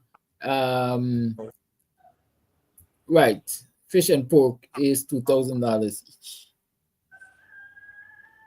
Good. I think that's all we need to know. I hope the police don't kick you out of the sports club now because you've appeared in Camps TV and you've spoken your truth. And somebody is saying they're sure Charles Ramsey is going to call you for a check. They say refuse it, but I say collect it and say thanks. Good? Because you are entitled as a citizen of this country for government support. And I just hope that Ramsey is going to take pride out of his or take some pride and call you and give you the check to cover the entire cost of your study. Call your live. Good morning. Good morning, sir. going to be donating so soon as I get into office to yourself for Akani's fundraising. Good, thank you. As usual, thank you. Should I call your name? Let her know it's who? No. She never wants her name called. All right. All right, thank you. So $100 there for Candy coming through. You said Zelle or Cash App? Zelle. Good. Zelle, good. So I look out for that 100. Good. I'm gonna put it one side also. Good, thank you. I said, Candy, I see you disappeared. I don't know what's happening with your internet, but I hope you're hearing. We have had our first commitment of $100 US to Candy. That money is going to be sent via Zelle, and I'm going to ensure he gets it. Good. Anybody else? Y'all could call and make your commitments. Let us start counting the money. I don't think y'all gonna stop at $10,000. He still got eat and sleep and drink and stuff. So if we could give him enough for sustenance, then so be it. And whatever we collect here for Candy does not relieve the government of their responsibility. As a matter of fact, we should start a campaign, a protest even, so that Charles Ramsey and the rest of them at the Ministry of Youth, Sports and Culture can wake up, smell the coffee, and give the young man at least $10,000 US to go to Jamaica and for his prospects of becoming a top of the line athlete. Good. With the kind of resources we have in this country, there's no reason why we should not support our athletes who show, first and foremost, ability, and secondly, the ambition to want to do better. Good. Charles Ramsey must never play Letis, much less run 400 or 800. He's telling people, but he can't support them because of whatever he thinks. Anyhow, Candy, can you hear me? It seems as though we have lost connectivity with Akandi. I'm not hearing him. I'm not seeing him. But the message is out there. In short, you know that you know the purpose to which we are asking you to support him, and I encourage you to continue to be as kind as you have been over the years, and let us do this one more time for the youths. And I'm sure after we have done this, hopefully the government of Arby Norton is going to take full charge of doing this to the others. Let this be the last time we have to come on social media and ask for support for our young athletes and our young academics and so on. Government has a responsibility to use our resources and create opportunities for our young people to benefit from. Thank you, Candy. I know you can't hear me, or maybe you can hear me, but I certainly can't hear you and I can't see you. And so I wish you all the best. Stay in touch with me. As those commitments come true, I will send them to you by WhatsApp. So you and I will keep a running count of what has been raised and what you can expect to collect to get about your business. Have a good day. Pretty Chef is saying that he or she will contribute another $100, and so we're $200 on the journey. Call a good morning.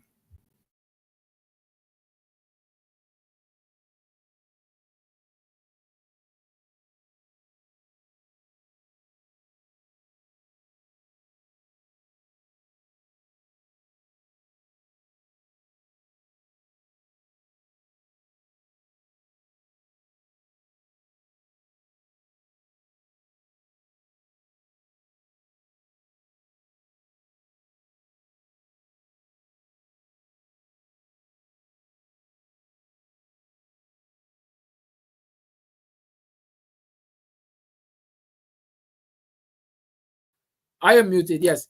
So we have another $100.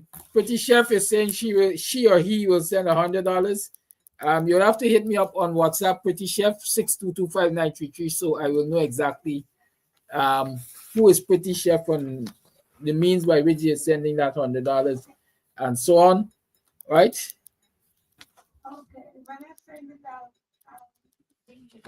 Good, thank you.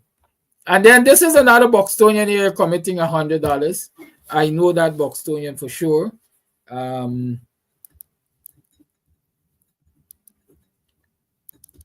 so far, the Camps family has done better than the government of Guyana. We have already raised $300 for a candy. And we ain't got money, you know. This is from the contributions of hardworking people. Hardworking people who are not responsible for managing the nation's resources. Right? Let's keep that in mind.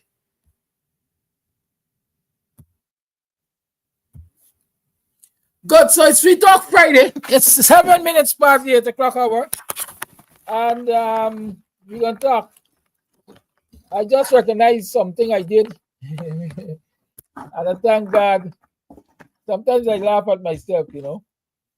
I'm going to tell you why I laugh at myself sometimes. I remember during the COVID time,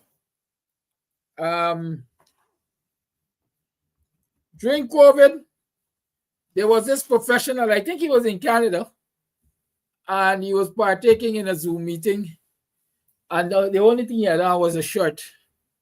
And, you know, so he was starkers from waist down or something like that, or he only had a brief or something.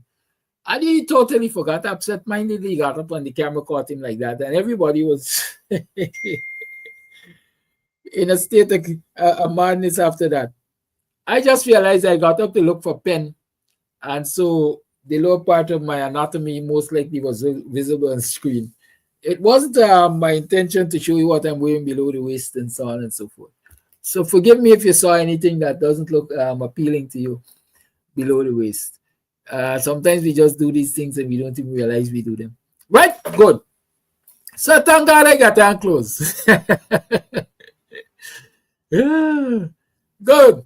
So I'm kicking a candy out of my studio now, and we are going to be talking some hardcore politics.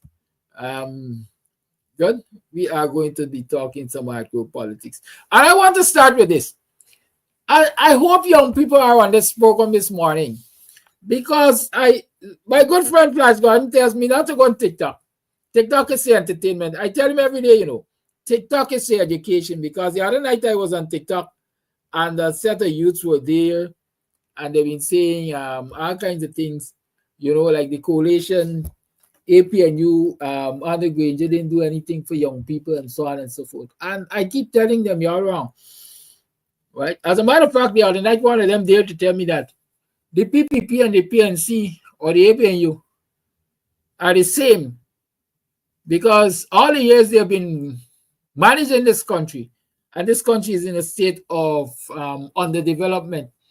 And I had to explain to them that all of the infrastructure, most of the infrastructure in terms of the agencies of state and so on, quite frankly, were created under the Burnham PNC, and further under the Desmondite PNC, and even further under the Granger APNU.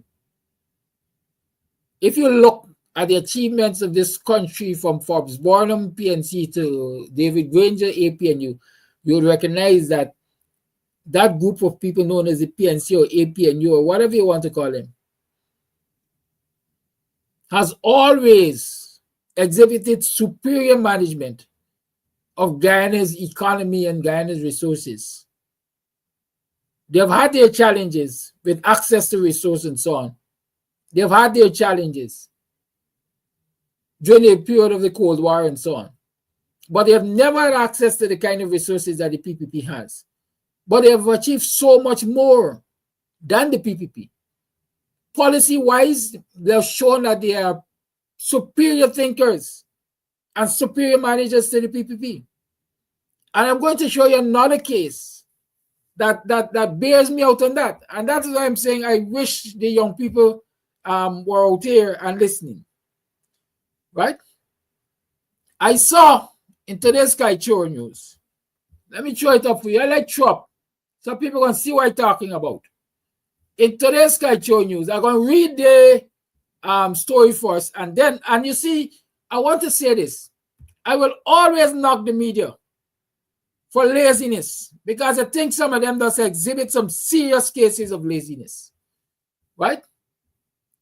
I know that as a media person, as a reporter, whatever you want to call it, as a writer, whatever you want to call it, if you do a story, then somewhere in there, you must also give the historical perspective, give the backstory.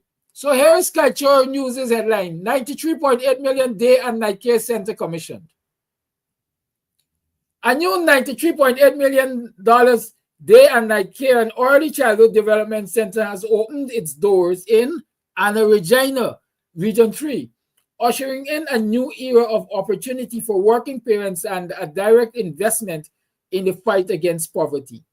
It is the first of several such 24-hour care facilities to be constructed countrywide in the coming years. The next one will be built in Region 4 at a cost of $94 million. Commissioning the facility, President Dr. Mohamed A. Fanali explained how the construction of these day and night care centers is integrally linked to the government's push to reduce poverty.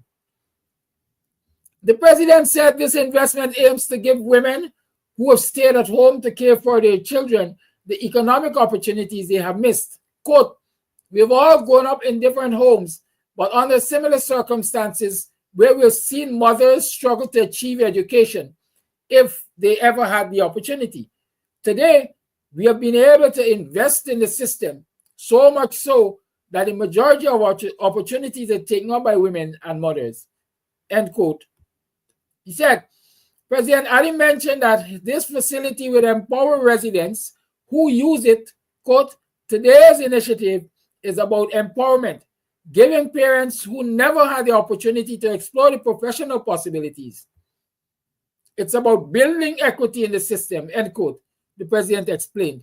He said his administration will work to ensure that facilities like these can be found in every neighborhood Democratic Council countrywide. Meanwhile, Minister of Human Services and Social Security, Dr. Vindya Prasad, highlighted that the facility will provide a high level of care for the children there. Quote, the facility provides flexible care for parents and is looking at care that is purposeful, tangible, and care that takes into account the growing needs of the world, end quote.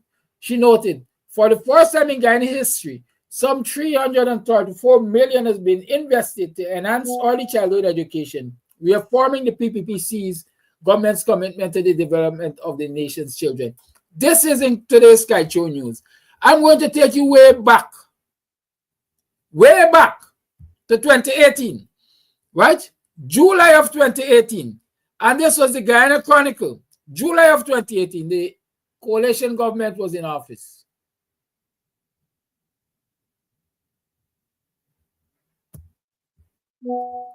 Come, don't do this to me. Give me my story. Don't get like the PPP.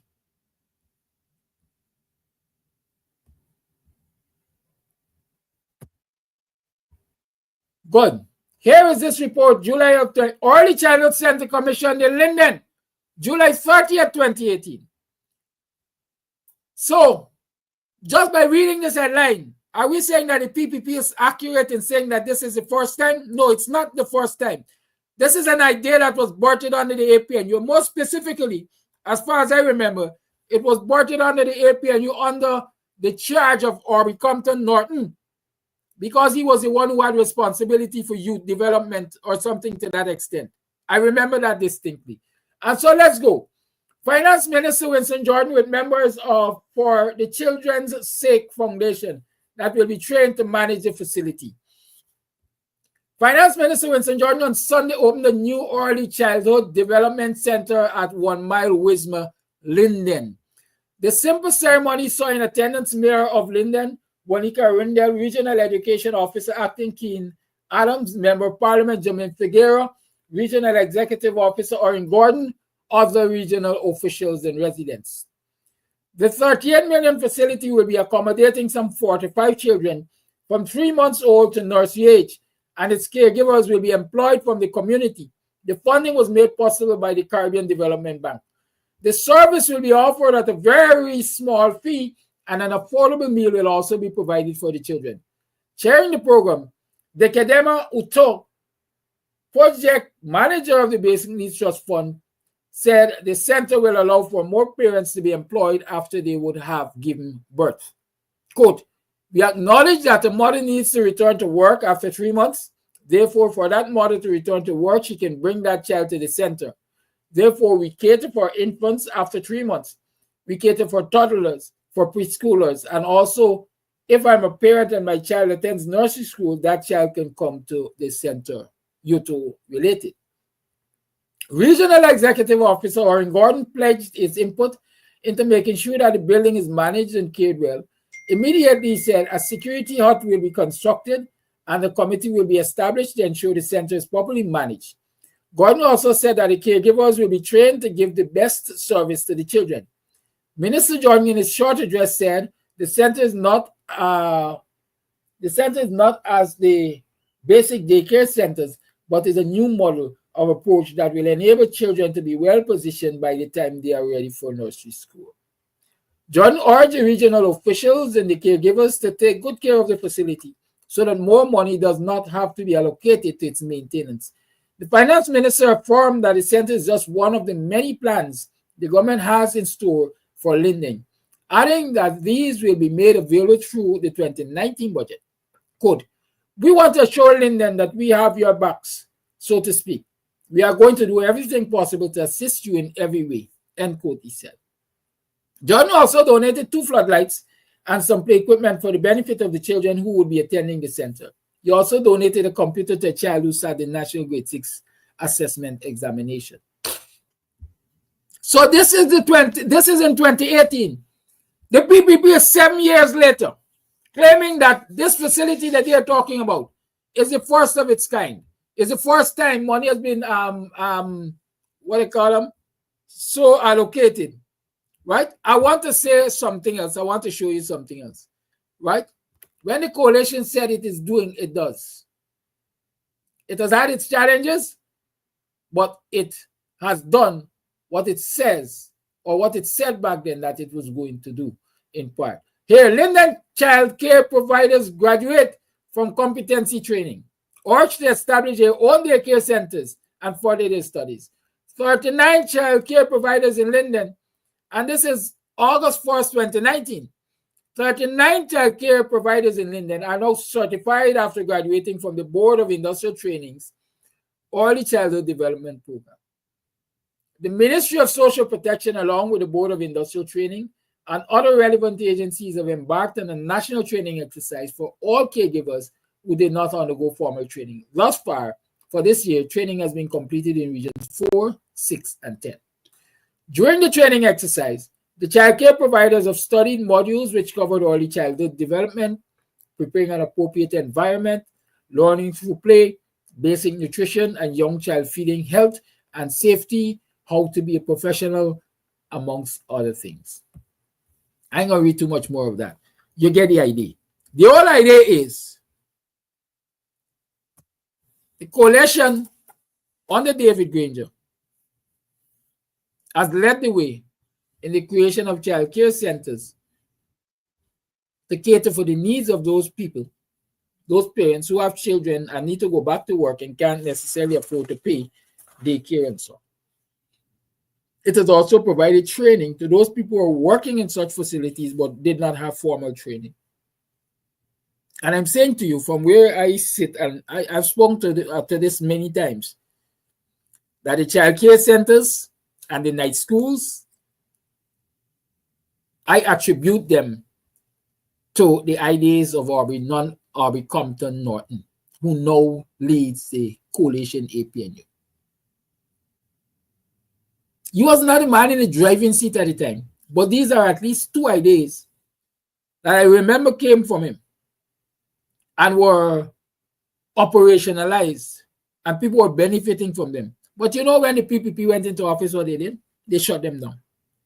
They shut them down. Remember this one? It was in Linden. Go and ask the Londoners if it still functions, even if it functions with the support of government like it was intended to.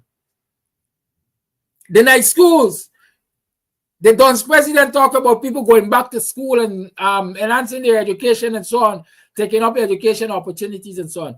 Ask them where the night schools are, because they were created for just that. And that is why I said I hope the young people are tuned in so they can understand this. And that is why I go on TikTok. Because information like this I like to share with the youths. Because here, let's tell you something. I ain't knocking them, but I got a lot of people on TikTok who seem to be talking politics and talking politics from under a rock. Sometimes I get the impression they deliberately set out to misinform people, and sometimes I get the impression they simply don't know what they're talking about.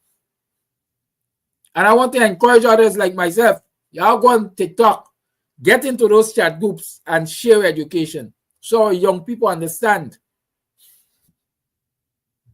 what the PPP is and what WIN is and what all of the other small fishes are. Right? The lines are open. 6225933 is the number to call. It's 22 minutes past the 8 o'clock hour. And remember, we're still raising funds for Candy to go to Jamaica and enhance his athletic skills so that he can realize that dream of being the first Guyanese to medal in the 4 and 800 meters on the international scene at the Olympics, to be specific. I think that is what he said. The lines are open. 6225933 is the number to call. Y'all, please don't send me 8 minutes voice notes. I don't want them. Send me shorter ones, please. Call you on. Good morning. Yes, good morning, Mr. Amsterdam, and good morning, everyone, the Guyanese diaspora. Good morning to all Guyanese. You talked about the contributions made, and I'd like to touch on some of the contributions. One is significantly, as well as the youths. I hear a lot of talk about this new harbor bridge. A large part of my life, I grew up on the west coast Demerara, as well as Berbice, as well as Georgetown, but on the west coast Demerara, I remember the days when we had to travel by way of the ferry from Vredenhoop to Georgetown. And if you didn't catch that ferry at night, you had to find some way to sleep in Georgetown and wait until next boat. So in those days, we had first boat, and we had launch, pontoon. And then President Burnham had the idea of the Demerara floating bridge. I distinctly remember in 1978, on my return from the United States as a youngster, I left from West Coast Demerara to Mary by the ferry. And when I came back, we took the bridge back to West Coast Demerara of the same year, 78. That for me, and that for a lot of people, meant a lot of things. For people who come from Charity and Supernam and Parika, all of their produce immediately had a passageway to traverse the river. They didn't have to wait. Persons were no longer stranded in Georgetown. The West Dem was considered countryside upon one time. But with the advent of the bridge, Vredenhoop and Phoenix Park and Den Amstel and Eiflet and Stuartville and all these places were just 10, 15 minutes away from Georgetown. I know my cousins in Eiflet would say, hold on, I'm going in the shower. I'm going to meet you by Demico. Give me 20 minutes. The bridge made that possible. The distance from Parika to Georgetown is just 15, 20, half an hour tops. Commerce. Most of the people who are attempting to batak this Demerara Bridge, you know, where would you be without that floating bridge? It revolutionized commerce, real estate. Some of the most expensive real estate now is on West Dem, where people who work in Georgetown prefer to live in the quiet of West Dem, but enjoy the city and can traverse from quiet to inner city urban sprawl within 15 minutes. And the West Dem made all of those things possible. So as we seem to be winding down and ascending to the arrival of the new West Demerara Bridge by taxpayers' money, we should spend some time to reflect on how the West Demerara Bridge, contributed by the PNC under President Lyndon Forbes Sampson Burnham, had it not been for that vision, where would a lot of us be? Talking about the youths. We need a consistent involvement in the youth's lives. And I don't want to disseminate too much, but a lot of youths tend to push back against the elders. You get a lot of that. A lot of them are pushing back. It's their chance to push back and say, you remember when y'all used to say so? You remember when y'all used to say so? So psychologically, for my assessment, a lot of them are pushing back. It doesn't matter how much good APNU does. They'll still push back. They know that Granger did a lot for them. They know that President Granger raised salaries for their mothers and fathers. A lot of them who were cursing President Granger, their parents were barely making $40,000 a month. Now, when President Granger came into office, their parents were making $90,000 a month. They know that. But you see, when you have this inner hate for old people and the old ways, you got to watch that, and we got to balance that. We can't try to foist the old colonial ways on young generation. It'll backfire every time. Look at Muhammad. I don't support Muhammad. But Muhammad doesn't represent our old ways. He has nothing really to offer. Nothing at all. So why are some children following him and he has nothing to offer? Isn't that ironic? Nothing to offer, but they're following him. It's their rebellion. And we've got to be able to tackle that rebellion. And I don't want to give too much strategy, but I'll be talking to some leaders about how you get amongst youths and deal with them, be part of them, inspire them, and be aware that they will have this rebellious tendency that you have to be able to circumvent. Or the best of what you have to give will go for naught. I like to say that Muhammad's relationship is not philanthropy. It's exploitation. I hear a lot of journalists saying, oh, the businessmen and philanthropists, Azzuddin Muhammad. Azzuddin Muhammad is not a philanthropist. He's an exploiter. I can prove it. Look at the relationship, because I just said he has no policies. Soon and very soon. He has no policies. So what is he doing? He is connecting with austere measures and suffering of the people. And he addresses the suffering of the people by giving out things only because he sees it as an opportunity to circumvent the sanctions, to get into government and then get a free pass. So he uses his money to purchase your will. He's purchasing your will because he hasn't offered anything. So most people who are following Azzuddin, what policies are you supporting? So you're not supporting policies. So what are you supporting? You're supporting handouts.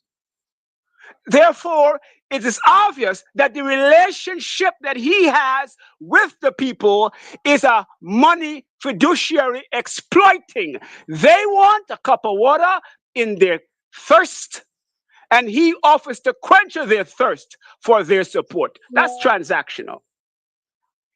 And I think it's against election laws. You can use your money to campaign, but it's a different distinction of a thing when you use your money to purchase my will. And GCOM should put a stop to that. So he's basically exploiting our youths. Our youths need to see that. But they don't care. You know why they don't care? Because it's rebellion time. Anything old folks and big people tell me, I'm going to push back against it. Because every time I play my Gaza music or I dress a particular way, old people don't like it. So we pushing back against old people. We have to be mindful of the psychology. Elections are won and lost in the minds of the voter, not in the mind of you, the leader. It is won and lost. You are as good as your last customer. And if you're not reaching your customer where your customer is, not where you are, you can't win me where you are. You have to meet me where I am and then win me where I am, not where you want me to be. So oftentimes when we approach potential voters, we have to reach them where they are and stop trying to put them where you think they ought to be. Where they ought to be, you will get to that eventually. Once again, Mr. Amsterdam, thank you for giving me time to talk to our people. Thank you for your call.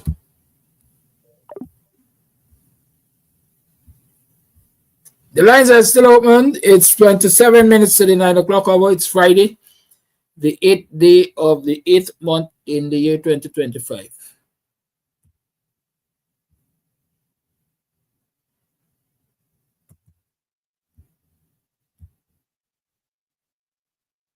Oh, Kadaki, I did something wrong. I sent the.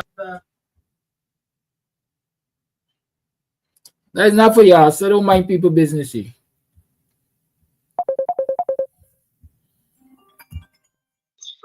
Leon, good morning. Yeah. Good morning, Kadaki. What Coffee say is so right. Because everything we say, I ain't gonna add it. I am not gonna take away. And I hope that the viewers and listeners understand quite clearly what Coffee says. I sent something to you where they are issuing some laptops. And they said that they're making available to the children of Guyana 960,000 laptops to these children. Remember, the population of Guyana is how much? According to them, 750,000. But you're sharing out 100% plus 100.25%. Because you're sharing out the 700 and something thousand, and then you're going to still got the 200 and something thousand extra laptops circulating among the children of a population that is only 750. So I don't know how they're doing the maths.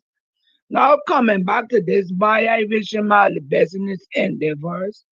At this time I can't donate because right now I got my little concert and I don't get funding for it. Sometimes I would get, but this year, remember, it's election year and we got to pull our money for the election. So I am not looking out really for donation.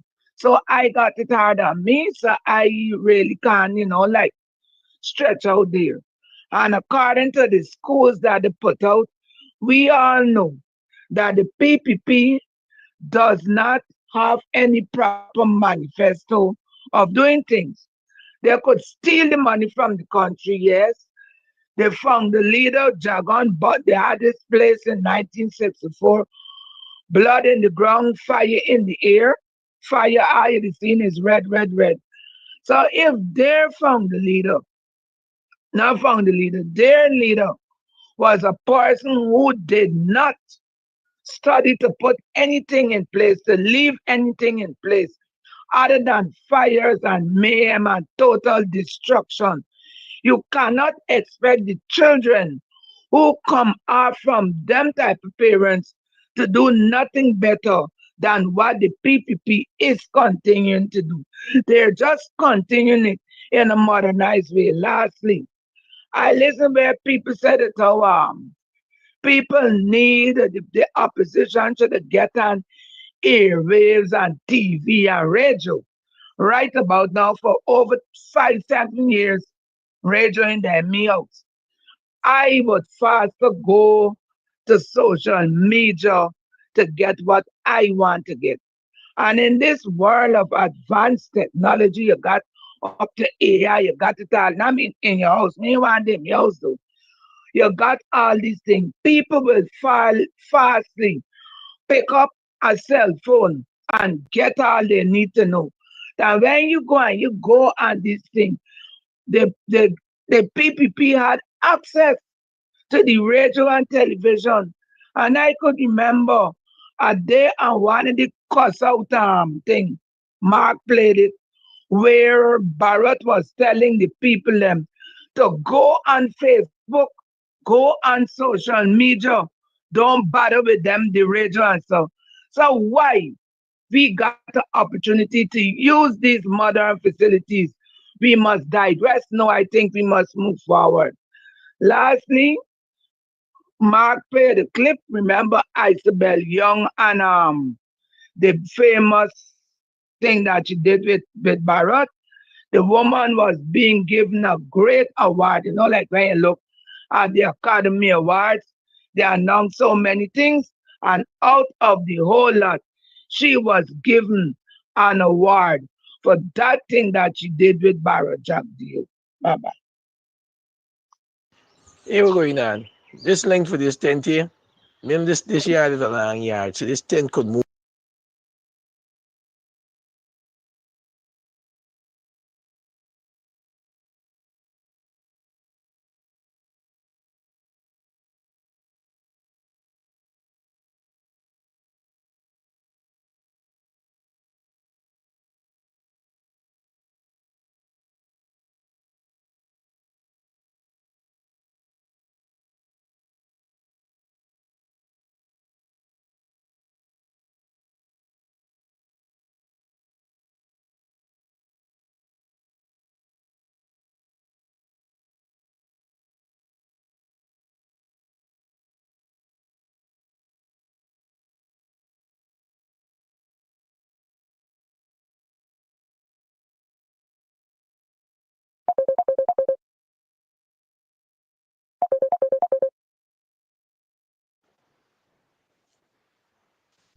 Call your Good live. Good morning to morning. you and all my black brothers and sisters in Guyana. Happy Friday. Thank God for waking all of us up this morning. First thing first, we will get there, but it comes with a big but. But we have to make sacrifice and demand. That is how we're going to get there. I'm glad you mentioned, oh, first of all, let me say this to my black brother and sister first. I see Rick Ford Burke put out something there. My black brother and sister, let me don't focus on that. Because if the government be need Jadio for sanction for him or for take him out, they could have do it since them two backers problem. Because the brother who was involved with criminal activities with them, he take a tape and leave it there with the black, that year was a black ambassador. And I could remember I was home. And when Jack Joe was out of the country, when he returned back, one of the media guy, Project Ambassador said, what you and the Guyana government and the Guyana president talk. He said all what he mentioned to the Guyana president. He said one of the citizens came here and make some serious, my God of mercy, El Flatgan this morning to remember, some serious allegation about the government. So the American government have all this news from day one. Again, but Jagdio gets secret for them and then gets secret with you. We got to focus to forget them out. They will not touch Jagdio because Jagdio does give them, especially when they call upon him, he just said yes to them and bow to them.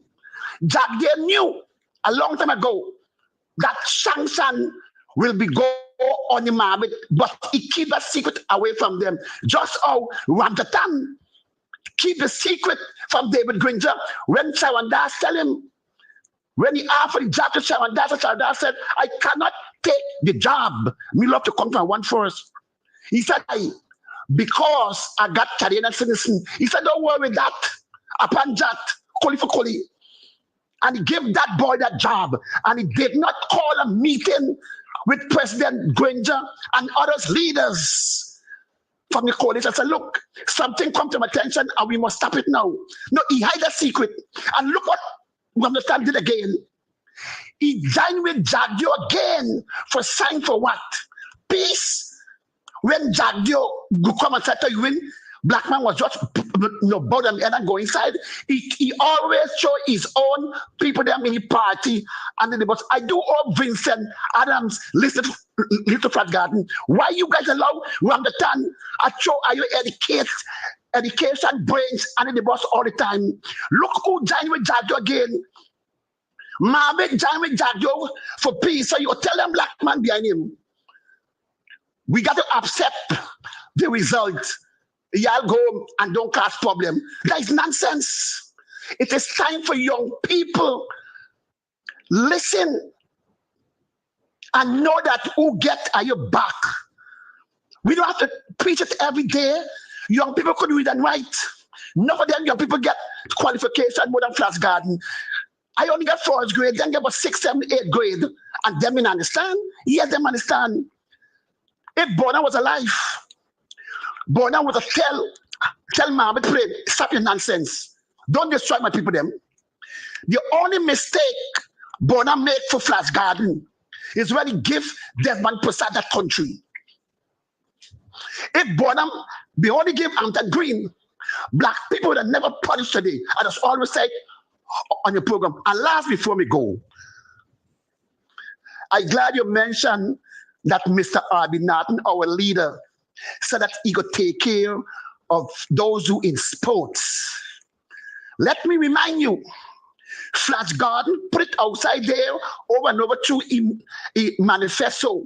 And you could remember when Flash Garden said that when the government changed, they have to give a package every 2 weeks for all those who involved in sports, that they could focus on them dreams, that Flash Garden could sit up in America and said, yes, that is my hometown flag.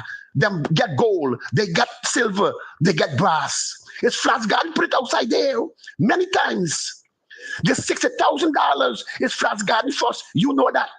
Is I first rally for the people that must get 60 when the government change. And when Jagdio come and said 70, then our prime minister candidate come and said, I am look forward for the government put in this budget the $70,000 for senior citizen. I came out next day, and said, girlfriend, just a girlfriend. You outside looking in, you got to call more, either 8 and 90. And I was able to put a question to Mr. David Hines. Thank God for Mr. David. He said, Flash, 60 is not no money right now for castle living. He said he will give 100,000. So it's Flash Garden, Mr. David Hines, rally for that 60 and 100,000. But we two names don't call. But thank God that the two leaders talk about it. Have a wonderful weekend. Thank you. Well, I'll tell you something. If I complain every time my name doesn't get called, I won't do any work. I wouldn't do any work. I've been working for the 5 years to ensure that we get coalition. Because every morning I come here and I preach that mantra. I started working 4 or 5 years ago for us to get a clean voters list. Except that Guyanese didn't see the importance of coming out in the numbers and demanding it. Every WPA meeting you get streamed, I've been working. Behind the scenes, in the middle of the scene, in front of the scene, and at the side of the scene. Right? Not because your name doesn't get called, people don't recognize your inputs. We can't call everybody who's made an input, trust me. We will never get to the thing that matters. Right? Right now, what matters is that all of us put our shoulders to the wheel and we get the PPP out of this government. Good morning, Mr. Amsterdam. Good morning, viewers. When you listen to the PPP with some of these projects that they said they deliver, those projects come from the Granger administration. The PPP have no shame. They shame out all their shame. They're so gullible that they have no idea that when they say these things, people is going to bring up the facts and show everybody under the coalition what Mr. Granger and his government did without oil money. Guyanese, you people have to get serious. Do not vote for the PPP. You vote for the PPP is a vote for your children be murdered and the discrimination be continued. Vote for change. Vote for Mr. Norton to be the next president of Guyana. That's my take for today. Bye. Good morning, Brother Kidaki. Morning, viewers. Good morning, all right thinking Guyanese. Should like the better this country. Guyanese, this is a message for the PPP, Guyana PPP police force, and the PPP party. Because that is not no government. The all these people behaving is not no government. It's a party. It's our party. Just behave. Look at this installed vice, this installed president. The all this man behaving on the political platform this point in time. Oh my God, Guyanese, y'all in shame for the following a man like that. Look at this man action. Look at the things that this man saying. Oh my God, Guyanese, this man embarrassing us to the stump of this country, man with 90 fraud charge. Look how this man behaving on the platform. Look at the opposition. Look at the PNC, at the APNU. Look how these people behave on the platform. Very professionally, them guys leading this country. Come on, bro. That's what this country, they're like this. The action alone show that they marginalize this on the people of this country and got this country in this depressed up to this date. You understand me? You see those people like you see that they're bigging up, they're promoting the Guyana police force. Those people they promote them for protect them during this election.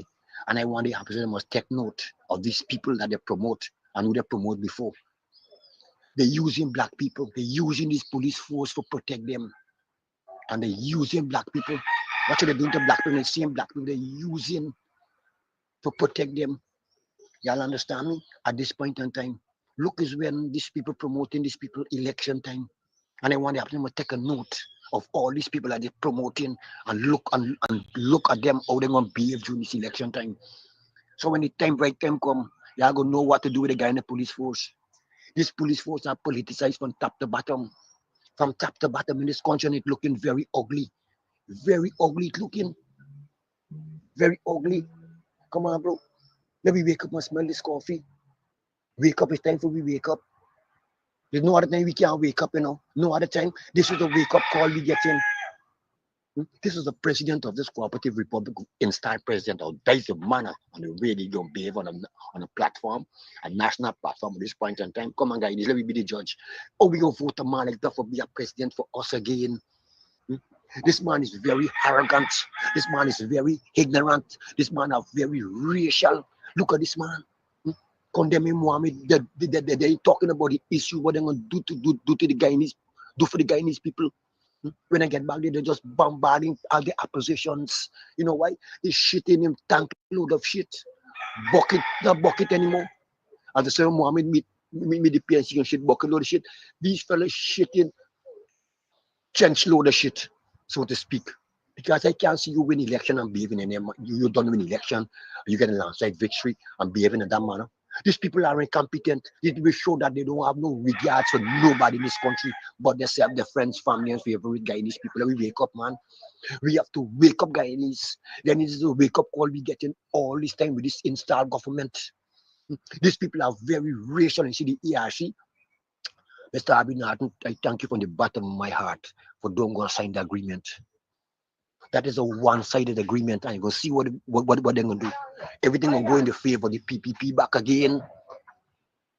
In the PPP back again, everything will go in the favor of the PPP back again. You understand me? So we have to realize, Guyanese, we have to wake up. We have to wake up, brothers and sisters of this country. Everybody talking about the PPP, and it's true. The PPP are destroying our country. They don't destroy Guyana. What more I want to see, Guyanese people? Let me rally wrong, Mr. Norton. Let me rally wrong these people. These people have all that it takes to take Guyana out of poverty for life.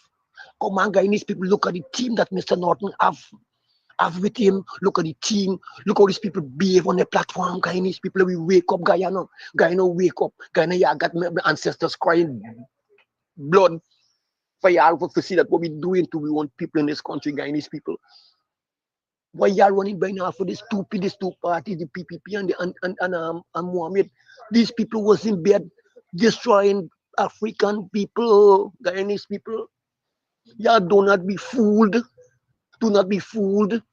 And the next thing I want to know what happened to our parents. They're not teaching y'all what's going on or what used to go on in this country with the PPP and star government. Muhammad is a part of the PPP. PPP is a part of Muhammad. Their fellow was body, bosom, friend. Them used to shed the blood of African people in this country and still doing it. Come on, bro. What's more we want to see? Guyanese, we wake up, Guyana. Guyana, wake up, especially black brothers and sisters, them, oh God. Are you want for dead in poverty? The PPP are a poverty party to black people. They want to see black people eat shit and drink the blood, as Janet Jay can say. Come on, Guyanese people, y'all wake up, man. Y'all wake up. Wake up. We have a powerful team will take this nation out of poverty for life, as I saying again. Let me rally around Mr. Norton. Mr. Norton never had an opportunity like this yet. Let me give the man a chance. The man there within his party for all the years. He never go nowhere. He never snitch. He never this. All of what Granger had done to this man. Starting from Desmond Height. Starting from Desmond Height. Let me talk from Desmond Height to presidency. This man there within his party, this man have all the expertise, man have all the experience to take us to the promised land. Come on, Guyanese people, we wake up, man. Wake up, Guyana, wake up. Wake up, Guyana. And your brother Kidaki, thank you for all the years that you have me on this program. Thank you. Thank you very much, sir. And your viewers, y'all have a blessed day.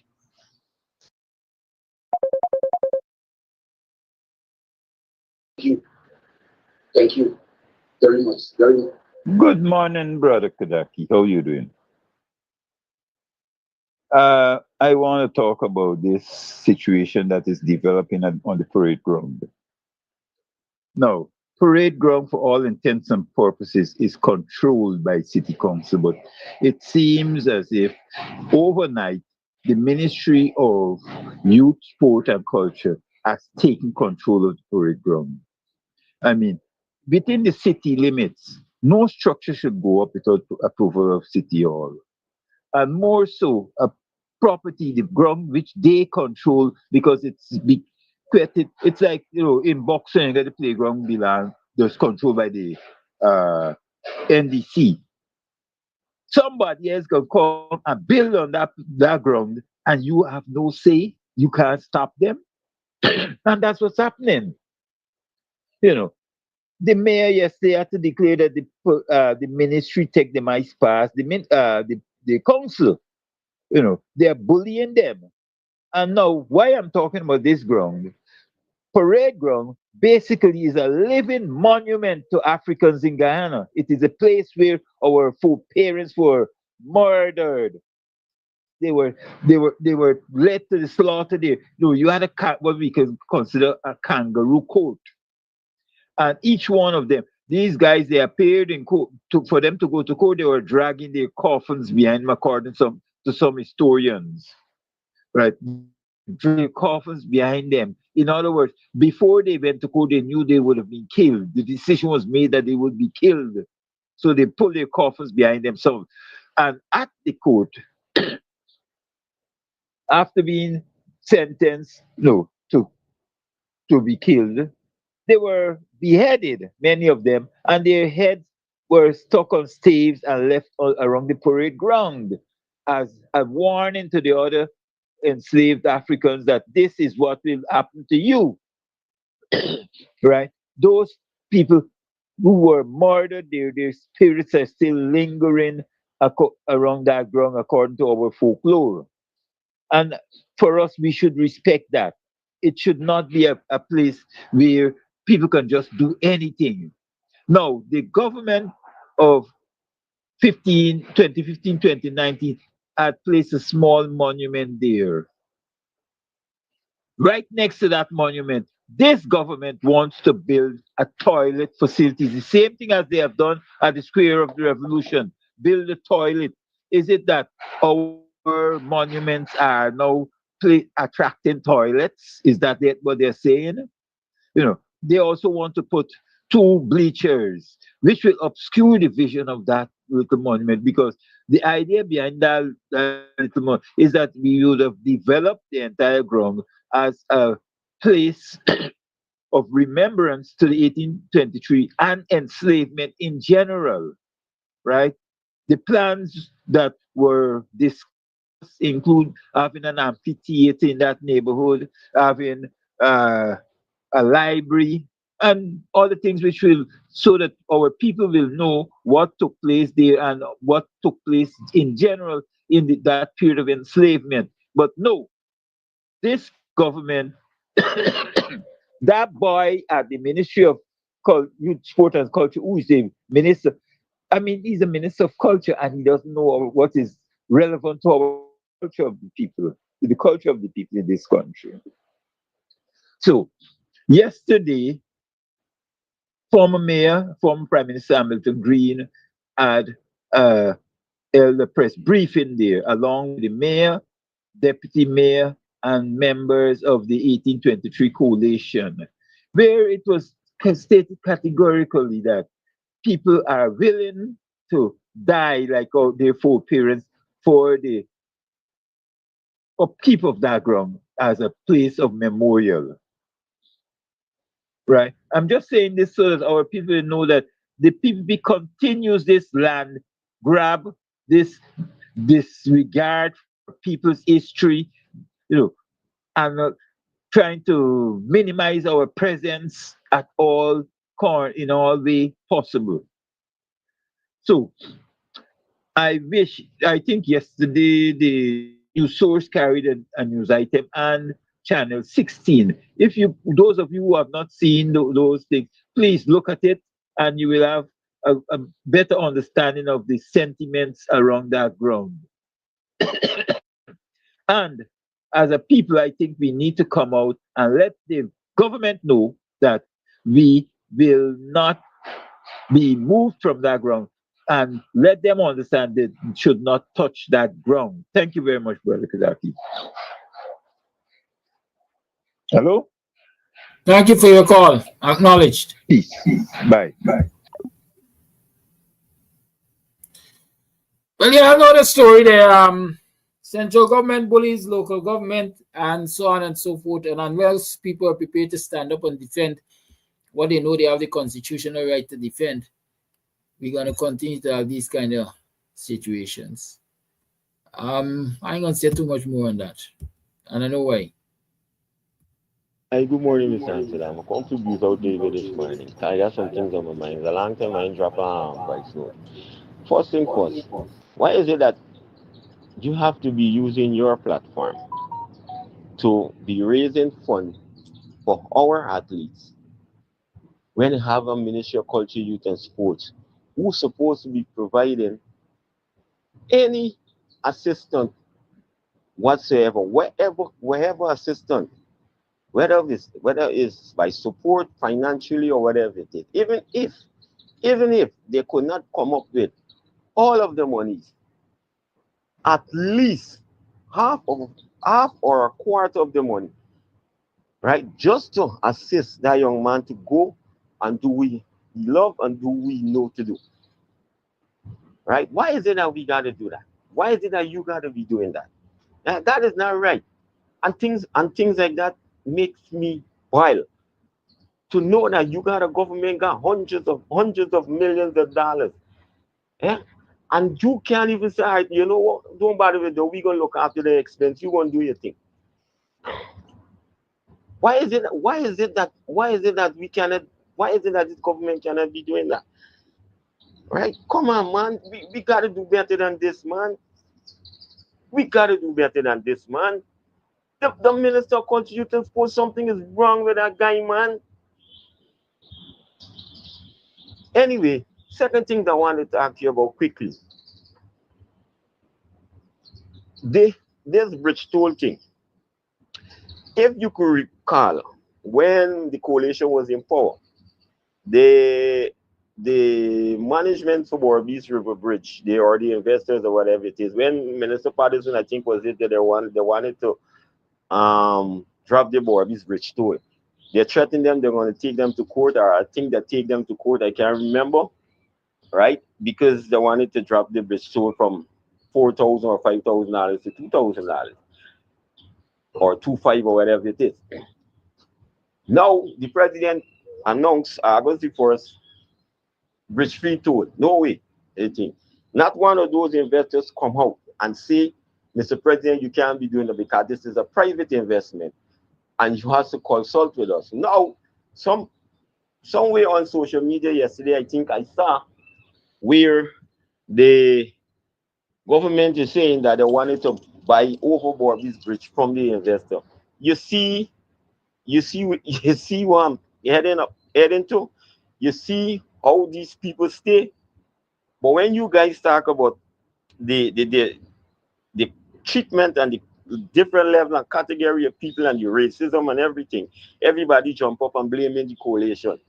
One last thing before I go quickly. And then Andela saying that Abinatin is using or accusing the government of extrajudicial killings and talking about it on the platform. I get three questions for ask Anil Andela. Where did the death squad start from? Under who administration? The death squad, the phantom squad, right? And under who administration, right? We had over 1,000 young men or young people or people in general, including a minister of your government was killed and no investigation has been carried out. Good morning, Mr. Amsterdam. You have a blessed and wonderful day.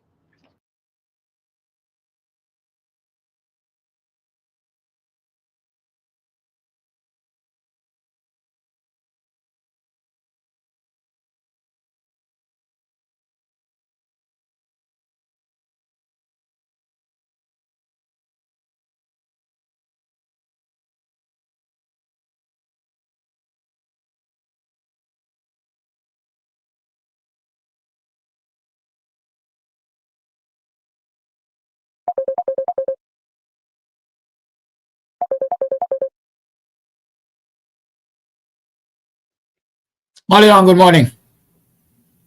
Morning, good morning, Kadaki. Good morning, everyone. I have things to say a long time. I don't know how much I'll get through because I know time is a thing and I can't talk too long.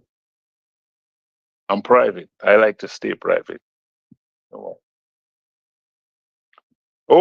no, I want to go live. I want to go live on the show. Yeah. Yeah, good morning. I want to say one thing for us.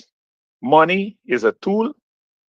Money is a tool, not a goal. Freedom is a goal. And this is to these young people. Money is a tool. Money is not a goal. And that is what the PPP and WIM using to get people to do what they want to do. None of them in their free will. They hear about money, someone money. Some of them sell themselves before they even get the money. And this is bad, right? Anyway, so politics in Guyana today, as I see it, is the earlier, the earlier, the quicker the black people realize that they are killing each other, killing themselves willingly, or allowing other people to use them to kill each other, things gonna get better. Because Burnham, Jesus said that a house divided cannot stand. Oh, that's for the Christian. A house divided cannot stand. So if we separating ourselves and going here and going there and going there, we can't stand. And we know the situation in Guyana. We need all the vote. I ain't saying no beating around the bush. We need all the vote so that black people could be free. Going for money will not give you freedom. Most of those people who go in there is their own selfish opinion, and that is to get them rich and their family, right? Now the police promotion thing, they say that they're giving these people raise because they want them to vote for them, right? I want to know how they're gonna know that these people vote for them. That's what I want to know. So that mean that they that mean that the PPP have right to the ballot box.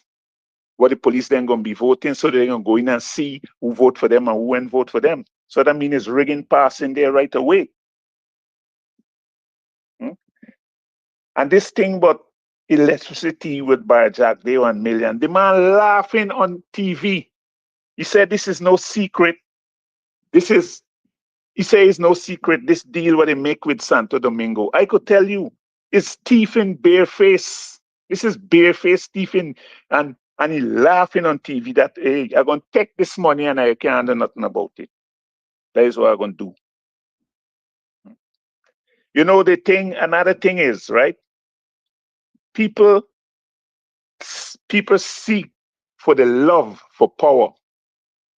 But the thing what we should look at is that the power of love. A lot of people run after the love to get power, but the greater thing is the power of love. And that is what we need in Guyana today, right? The thing about the bridge, right? Where they say they're giving free toll free.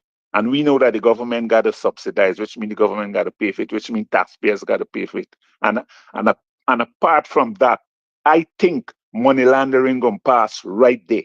Is money they're siphoning out from the government coppers, because now all these bills, that all these receipts that they taking note of, that the people will pass, the government don't got to pay for it. So they're gonna be siphoning out the government money there again into the private people who own the bridge half and half, or whatever they want to call it.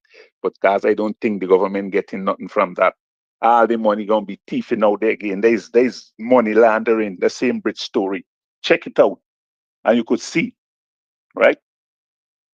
They the voter story abroad that they talk about. You know, they say in every lie you gotta check it. You know, sometimes they had wanted force the people them to fly into Guyana to vote, but because of the immigration situation in America, that is risky. So now they want to carry the voting to the people over there. You understand? Well, if that's going on, we gotta know. I think such things should pass through Parliament, and we ain't got no Parliament. So how this could be happening now? How it could be happening? How you could pass a law now so that people could vote abroad, if it is true, you know, and we ain't got no Parliament. I think that should be passing through Parliament. So people, we gotta watch ourselves. We gotta listen. This fight is big and dirty, and we can't give it up. Young people, I hope you are taking note and getting sense, right? We need to beat this thing, and we're gonna beat it. Don't be frustrated. We're gonna beat it because God is on our side. You see, everything they try to do happening to it, it's backfiring on them. And that is what the word of God say. It said that, and it will happen. Anyway, have a great day. Thank you for allowing me to say my little piece. Bye.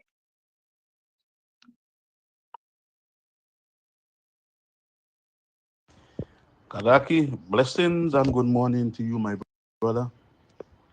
Blessings to members of the diaspora, and blessings to listeners who listening at the four corners of the globe. Karaki, my contribution this morning. When the hands of God is on your life, nobody can stop you from being blessed. Karaki, the PPP claiming that they did such a wonderful job, a great job, but prior to 2015, the PPP was in governance for 23 years. And 2020, they came and they have our next 5 years. So when you check that up, it's 28 years. But you're still complaining about what APNUDO, and what APNUDO, and what APNUDO. You run the country for 28 years. APNUDO just run the country for 5 years, but you're complaining what APNUDO and what APNUDO. If you did such a great job, why you had to go around and put $15,000 in T-shirt and getting people to vote? Huh? If you did such a wonderful job, and I heard him yesterday on his press conference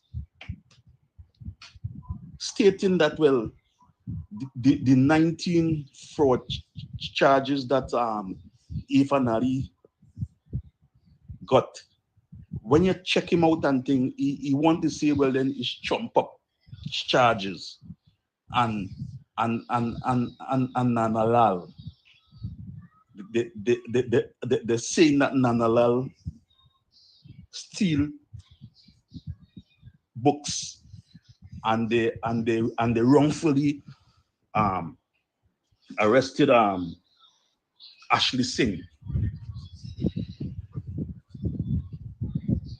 Yeah, but something wrong with Barrett. Something wrong with Barrett. And I listen Nanalal on a meeting they have. Something wrong with he too. And anytime at all you're hearing music and a man dancing with his hands on them, be careful. Anytime you're hearing music and a man dancing with his hands on them, be careful. I know when you're hearing music, a man does dance with his body, but not with his hands.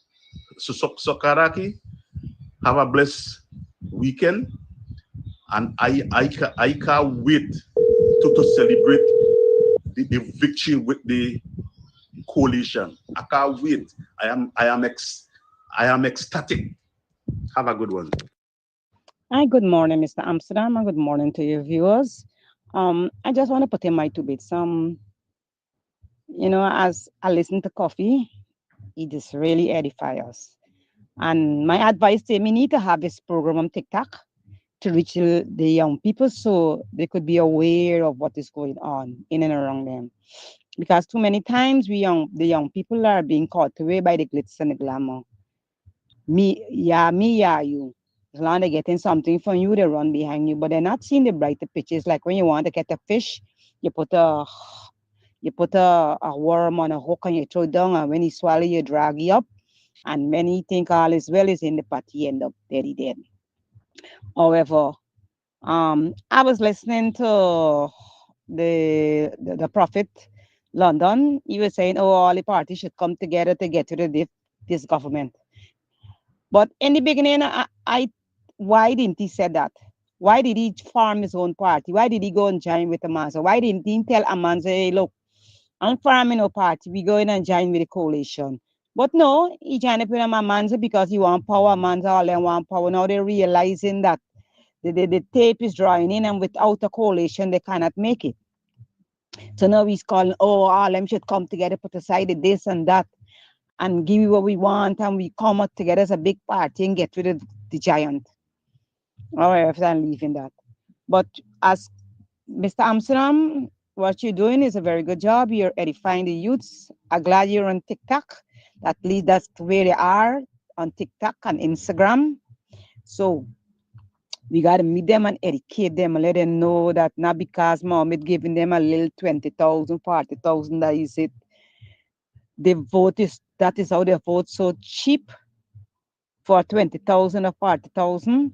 No, your vote is your future and your children, future and your children, future. You got to see beyond the 50,000 and the 40,000, because when he get in there, it's the same thing he doing like the PPP.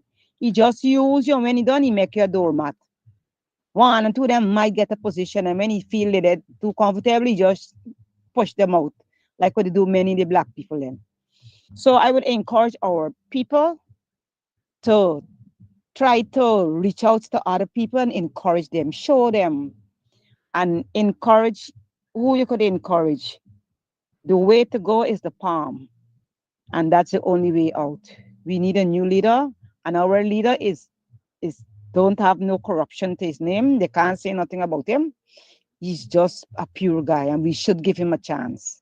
So come election, we palm them out. Thank you for that voice note. It is now 17 minutes past the 9 o'clock hour. I am still your host. I see Sanko Diaram, some Gotokuli. Let me be very disrespectful to him this morning. Is telling one of our voice notes to mind Trinidad business. Well, I'm going to tell you, go mind the PPP business and get out of here. Happy Block, disappear, man. Gwen.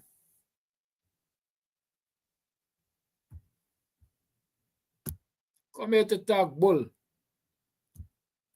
Anyhow, let me say to you that when St. John was giving us some information about those child care centers, you see, I was only remembering Linden and Sophia and so on, because I wasn't digging too deep. But here, let me tell you, he said they had early childhood centers in Dartmouth, Surrey, Anna Katrina, Linden, Golden Grove, Ithaca, right? And the son was also turned for $161 million early childhood center of excellence at the University of Ghana in December 2019. So again, y'all ask the PPP what they're talking about, right? Y'all ask the PPP what are they talking about the first time money is being invested for this. And look, the story is right here, dpi.gov.ug to own $120 million child care center of excellence. I don't have enough time or more time to discuss it. It's Friday. Y'all know I operate on Friday. But look at there. The University of Ghana has turned itself for the construction of a $120 million early childhood center, which will offer child care, teaching, and research services at its Turkine campus.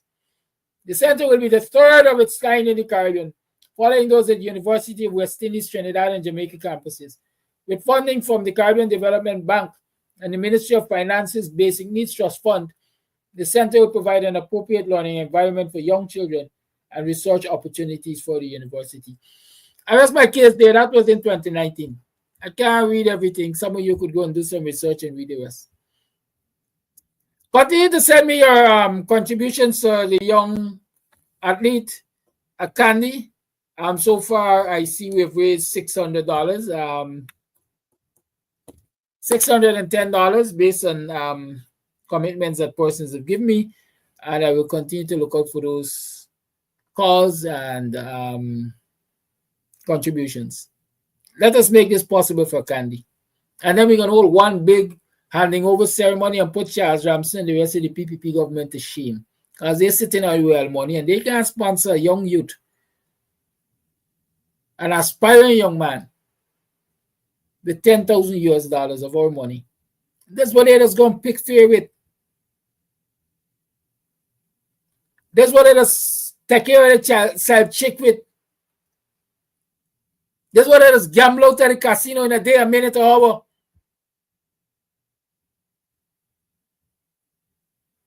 But no, this African youth doesn't have a right to dream big. I'll have a good day. Goodbye. I gone. Don't want them journalists, man. A lot of them are regurgitators, reporters as we call them. They just report what happened. They do no background check. They don't get a balanced story. All they do is pick up what these clowns say and they dash it out. They smacked up. They've done their work for the day. They've earned for the day. They ain't concerned about really informing and educating people. Tell them I said that. I'll have a good day. Bye-bye.